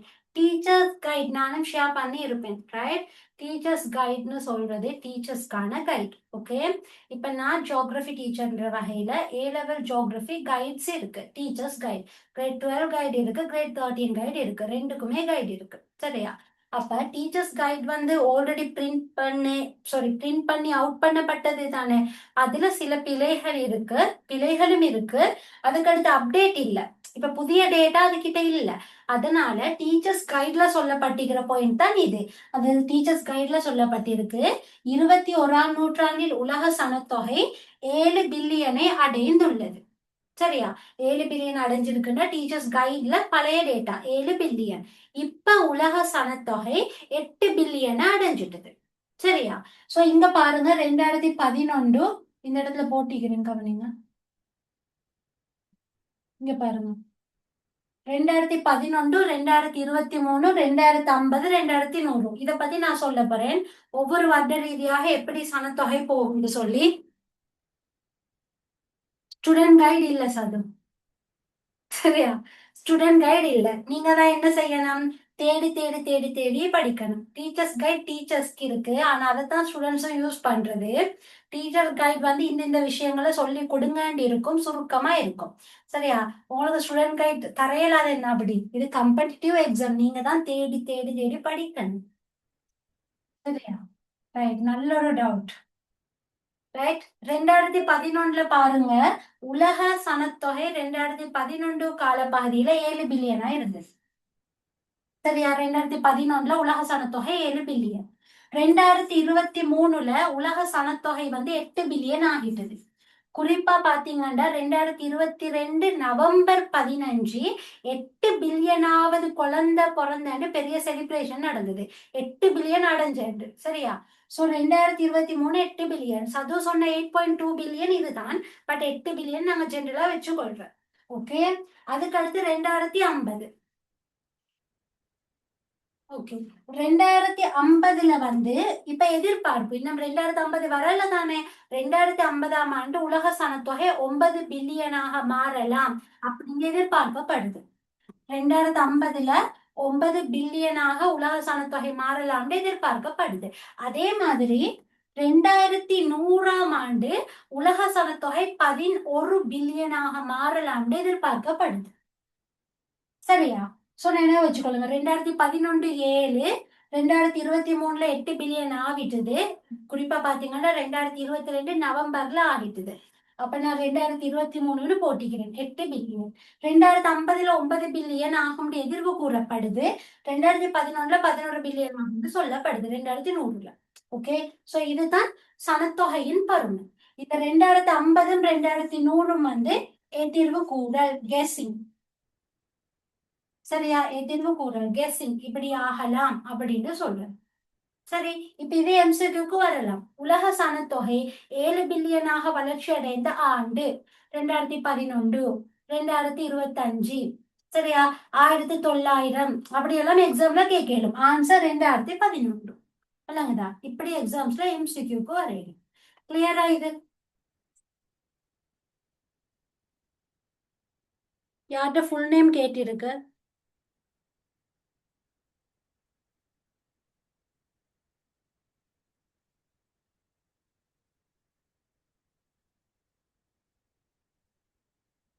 Right right. 2 சது இருக்கிறீங்களா? சரி சரி. நான் எங்கட கிளாஸ் சதுன்னு ரிப்ளை பண்ணி கொண்டு போனேன். ஓகே. 2 சதுவா? Okay okay.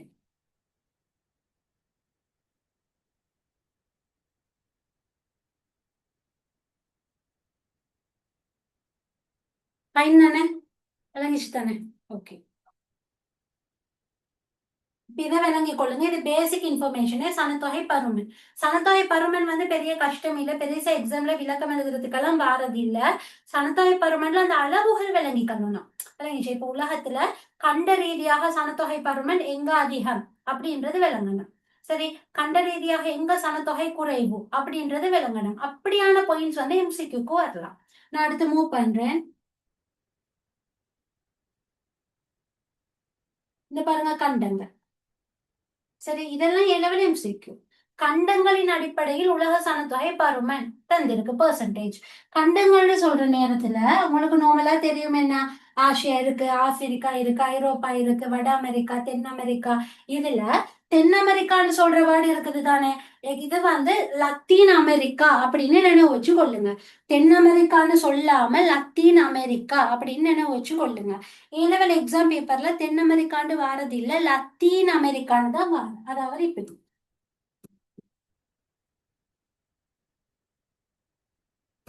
சரியா, ஏழு எக்ஸாம் பேப்பர். சரி, என்ன நடக்குது? Right, right.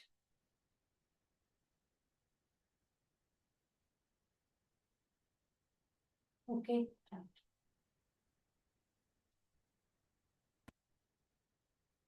ஏழு எக்ஸாம் பேப்பர்ல சனத்தொகை பத்தின கேள்வி 20 மார்க்ஸ்க்கு வரேன்னு சொன்னேன் தானே. அந்த 20 மார்க்ஸும் எப்படி வரேன்னு சொன்னா, சில சந்தர்ப்பத்துல இந்த மாதிரி ஒரு அட்டவணை போட்டு எக்ஸாம்ல 20 மார்க்ஸ் கேள்வி கேட்பாங்க. அல்லது ஒரு கிராஃப் வரைஃபொண்டு தந்து 20 மார்க்ஸ் கேள்வி கேட்பாங்க. வரைஃபொண்டு சொன்னா இந்த மாதிரி இப்படி ஏதாவது இப்படி ஒரு வரைஃபு. சரியா, வரைஃபொண்டு தந்து எக்ஸாம்ல கேட்பாங்க. அல்லது சும்மா வரைஃபும் இல்ல அட்டவணையும் இல்ல சும்மா கேட்பாங்க. அப்படி 3 பேட்டர்ன்ல ஏ லெவல் ஜியோகிரபியில சனத்தொகை எக்ஸாம்ல வரலாம். ஓகே, ஒன்று வந்து அட்டவணை தாரது, இன்னொன்று வரைவு ஏதாவது கிராஃப் தாரது. முக்கியமா சனத்தொகை வளர்ச்சி எல்லாம் கிராஃப்ல தருவாங்க. சனத்தொகை வளர்ச்சி தெரியாதவங்க மார்க் பண்ணுங்க. அதுக்கு அடுத்து வந்து சும்மா எழுத்து வடிவத்துல கேட்கறது. இந்த மாதிரி 3 பேட்டர்ன் வந்து இருக்கு. சரி, இப்ப வந்து சொல்றது என்ன விஷயம்னு சொன்னா, கண்டங்கள் அடிப்படையில் உலக சனத்தொகை பருமனுக்கு எக்ஸாம்ல அட்டவணை சார்ட் தாராங்கன்னு சொன்னா, அதுல வந்து இந்த தென் அமெரிக்கான்னு ஒரு வேர்டு ஒன்று இருக்குது தானே இந்த இடத்துல. தென் அமெரிக்கான்னு சொல்லி தராம உங்களுக்கு லத்தீன் அமெரிக்கான்னு தருவாங்க. ரைட், ஏன்னா லத்தீன் அமெரிக்கான்னு சொல்ற வேர்ட் தான் யூஸ் பண்றது. ரைட், இது கைட்ல உள்ளது, அதனால தென் அமெரிக்கான்ற வேர்ட் வந்திருக்கு. சோ நினைவு வச்சுக்கொள்ளுங்க, அது லத்தீன் அமெரிக்கா. அதுக்கு அடுத்து இங்க ஓஷானியான்னு இருக்குது தானே, ஓஷானியா. இது வந்து ஆஸ்திரேலியாவையும் உள்ளடக்கி ஏனைய பசிபிக் சமுத்திரத்தில் உள்ள தீவுகளையும் உள்ளடக்கிய ஒரு பகுதி. ஓஷானியான்னு சொல்றது ஆஸ்திரேலியா இல்ல, ஓஷானியான்னு சொல்றது ஒரு புவியியல் ரீதியான பிரதேசம். அது ஆஸ்திரேலியா, பப்புவா நியூகினியா, இந்தோனேஷியா எல்லாத்தையும், இந்த நியூசிலாந்து எல்லாத்தையும் உள்ளடக்கிய பகுதியாக காணப்படும். சரி, அப்ப விளங்கி கொள்ளுங்க, ஓஷானியான்னு சொல்றது ஒரு புவியியல் பிரதேசம் அப்படின்னு சொல்றது. சரியா, ரைட். ஓஷானியான்னு சொல்லிதான் எக்ஸாம்ல தருவாங்க, ஆஸ்திரேலியான்னு தர மாட்டாங்க. சோ ஓஷானிய தீவுகள்னு தான் வந்திருக்கு. ஆஸ்திரேலியாவை உள்ளடக்கிய ஏனைய ஆசியாவில் இருக்கக்கூடிய பசிபிக் சமுத்திரத்தில் இருக்கக்கூடிய தீவுகள் தான் இந்த இடத்துல வருது. அப்ப லத்தீன் அமெரிக்கா தென் அமெரிக்காக்கு பதிலா நினைவு வச்சுக்கொள்ளுங்க, ஞாபகம் வச்சுக்கொள்ளுங்க. ஓஷானியான்னு சொல்றது வந்து ஆஸ்திரேலியாவை உள்ளடக்கிய பசிபிக் சமுத்திரத்தில் உள்ள ஏனைய தீவுகளையும் குறிக்கும். இதுதான் எக்ஸாம்ல வருது, ஓஷானியாண்டு வருது, ஆஸ்திரேலியாண்டு வராதே. ஃபைனல் ஏ லெவல் எக்ஸாத்தை பத்தி நான் சொல்றது. ரைட், பெர்சன்டேஜ் கணக்கு நீங்க பாருங்க. உலகில் அதிகமாக சனத்தொகை, அதாவது சனத்தொகை பருமன் அடிப்படையில் உலகில் அதிகமாக சனத்தொகை கொண்ட கண்டம் வந்து ஆசியா. சரியா, இந்த டேட்டாஸ பார்த்துக்கொள்ளுங்க, இது கைட் பேசிஸ். ஸோ இந்த டேட்டாவில ஃபோக்கஸ் பண்ணினீங்கன்னா ஓகே. ஆசியா, அதுக்கு அடுத்து வந்து பாருங்க ஆப்பிரிக்கா, அதுக்கு அடுத்து ஐரோப்பா, வட அமெரிக்கா, தென் அமெரிக்கா, லத்தீன் அமெரிக்கா, அடுத்து ஓஷானியா. சரியா, அப்ப எக்ஸாம்ல உங்களுக்கு கண்டங்கள் அடிப்படையில் அல்லது வலய ரீதியான சனத்தொகை பருமன்னு சொல்லி கேட்க இயலும். அப்படி கேட்கிற நேரத்துல உங்கள்ட்ட இறங்கு வரிசைப்படி கேட்கலாம். இறங்கு வரிசை, அது என்ன இறங்கு வரிசை? நெக்ஸ்ட்ல படிச்சிருப்பீங்க தானே, ஏறு வரிசை, இறங்கு வரிசைன்னு எல்லாம் சொல்லி. இறங்கு வரிசைன்னு சொன்னா இறங்குறது, அதாவது ஸ்டெப்ஸ், படி இறங்குற மாதிரி படிச்சிருப்பீங்க தானே. இறங்கு வரிசைன்னு சொன்னா படி இறங்குற மாதிரி, இந்த மாதிரி. சரி, அதாவது மேல இருந்து மேல 10வது படின்னு சொன்னா 10வது படியிலிருந்து 1வது படிக்கு இறங்குறது.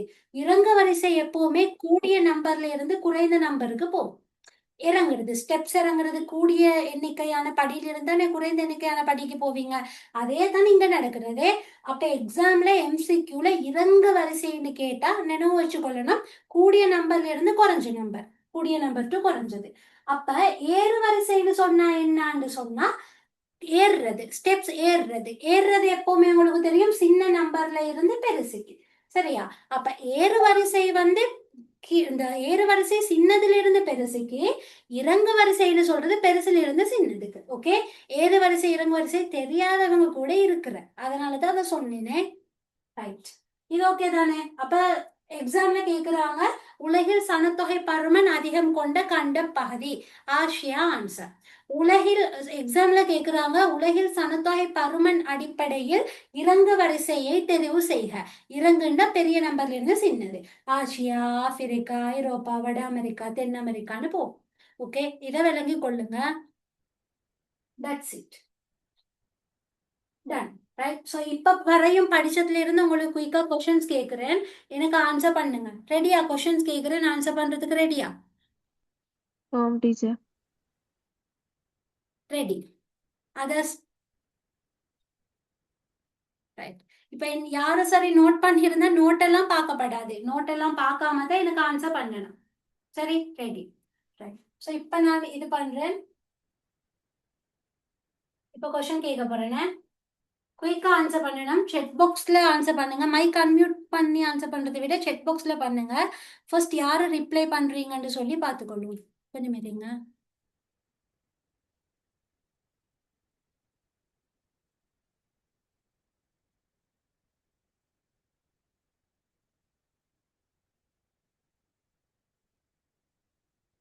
Okay, right. ஓகே, இன்ஃபா, அனு, குட். ரெடி அண்ணா? எஸ். சது, எங்கட சதுவ காண இல்ல. ரெண்டு சது இருக்கு என்ன? சது, உங்களோட நேம் என்ன? சது ஓண்டு போட்டி. Okay, fine. ரைட், இப்போ ஃபர்ஸ்ட் கொஸ்டின் குயிக்கா ஆன்சர் பண்ணுங்க. செக் பாக்ஸை செக் பண்ணுவேன் நான். Okay, ready? Right, first question answer பண்ணுங்க. மானிட புவியியலின் உபப்பிரிவு ஒன்று. குயிக். மானிட புவியியலின் உபப்பிரிவு ஒன்று.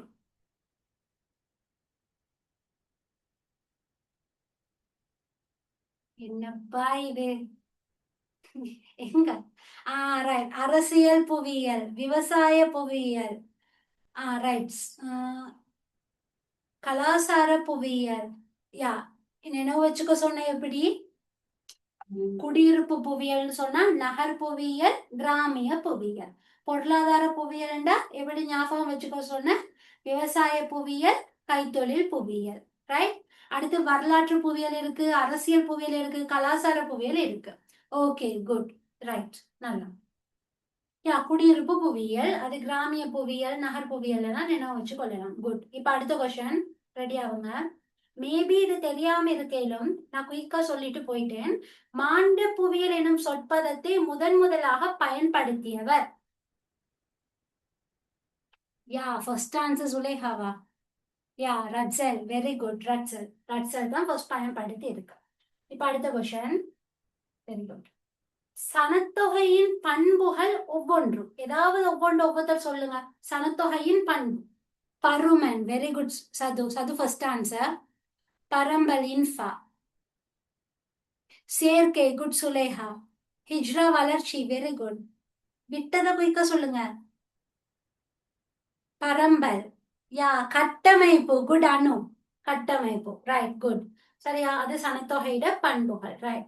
அப்படியே குடித்தொகை என்றால் என்னன்னு உங்களுக்கு எக்ஸாம்ல 2 மார்க்ஸ்க்கு கேள்வி கேட்டால் மிக முக்கியமா என்னென்ன சொல்லணும்? குடித்தொகை என்பதால் கருதப்படுவது யாது? எக்ஸாம் கொஸ்டின் என்னென்ன முக்கியமா சொல்லணும்?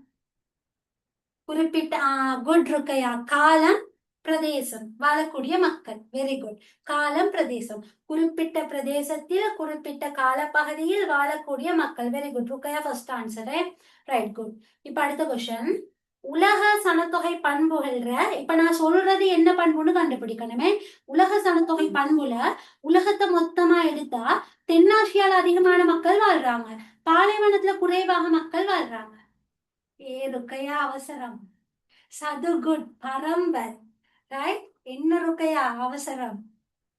பரம்பல். நான் கேட்டது நான் சொல்றதை வச்சு என்ன சனத்தொகை பண்புன்னு சொல்லணும். ரைட், இப்ப அடுத்த கொஸ்டின். இப்ப பிறப்பு, இறப்பு, இடப்பெயர்வை பத்தி படிக்கிறது என்ன சனத்தொகை பண்பு? பிறப்பு, இறப்பு, இடப்பெயர்வை பத்தி படிக்கிறது. Very good Suleha. வளர்ச்சி. பிறப்பு, இறப்பு, இடப்பெயர்வு, வளர்ச்சி. சனத்தொகைய ஒரு பிரமிட் வடிவத்துல படிக்கிற என்ன பண்பு?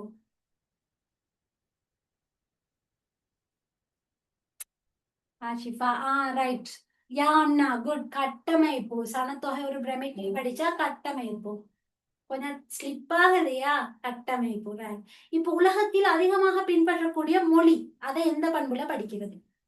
Very good Ruqayya. சேர்க்கை. வெரி குட் சேர்க்கை. Right good. இப்ப சனத்தொகையிட அளவு அடிப்படையில சனத்தொகையிட அளவு அடிப்படையில சொல்லி சொல்லி முடியல சது ஆன்சர் பருமன். பருமன் ரைட். ரைட் பருமன் ரைட். பண்பு ஓகே. அப்போ ஓகே தானே? பருமன், வளர்ச்சி, பரம்பல், கட்டமைப்பு, சேர்க்கை, சனத்தொகையின் பண்பு. இப்ப ஃபைனல் கொஸ்டின். உலகில் சனத்தொகை பருமன் அடிப்படையில் சனத்தொகை குறைவான வலயம் பிரதேசம் என்ன? சனத்தொகை குறைவான ஓஷானியா. குட் ருக்கையா. ஓஷானியா. உலகில் சனத்தொகை பருமன் அடிப்படையில் அதிக சனத்தொகை கொண்டது. ஆயிஷா குயிக்கா ஆன்சர் பண்ணுங்க. ஆசியா. ஆயிஷா மிச்ச நேரமா ஆசியான்னு சொல்லிக்கொண்டே இருக்கிறேன். சரியா? ஆப்பிரிக்காவா தர்ஷிகா? ஆசியா. சரியா? ஆசியா கண்டம். உலகில் சனத்தொகை பருமன் அதிகம். ரைட். தென்னாசியா வந்து ஆசியாக்குள்ளுக்கு இருக்கிற பிரிவு. தென்னாசியா வந்து ஆசியாக்குள்ளுக்கு, தென்னாசியா, கிழக்காசியா எல்லாம் தென்கிழக்காசியா, அது ஆசியாக்குள்ளுக்கு.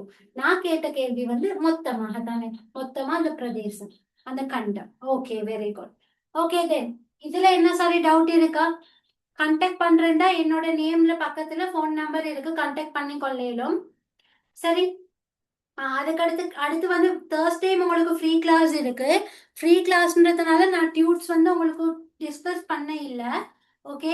கிளாஸ் வரக்கூடியவங்க எல்லாம் இப்படி டியூட்ஸ் எல்லாம் வச்சு கொண்டிருப்பாங்க. இதெல்லாம் என்னோட டியூட்ஸ். ரைட். கிளாஸ் வரக்கூடியவங்க புக்ஸும் வச்சு அந்த சிஆர்ஒன்னும் வச்சு கொள்ளுவாங்க, டியூட்ஸும் வச்சு கொள்ளுவாங்க.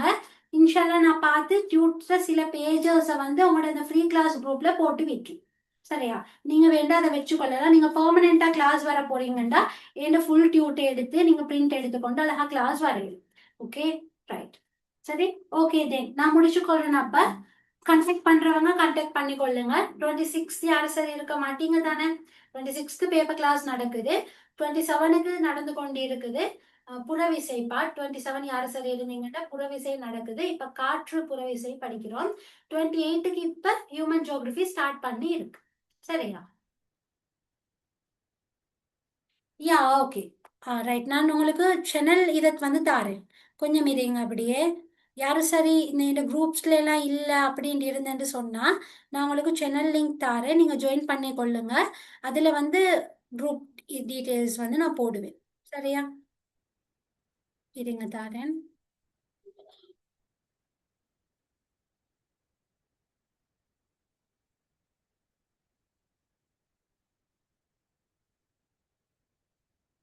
இல்லாதவங்க இருந்தா இது பண்ணி கொள்ளுங்க, இருந்தா பரவாயில்லை. ஓகே.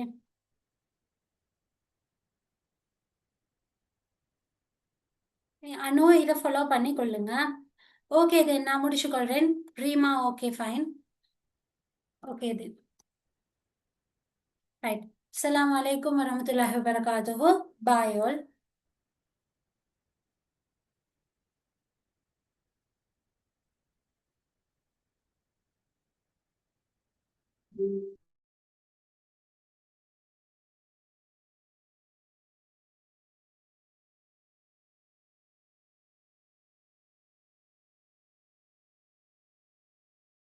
பாரக்கல்லா.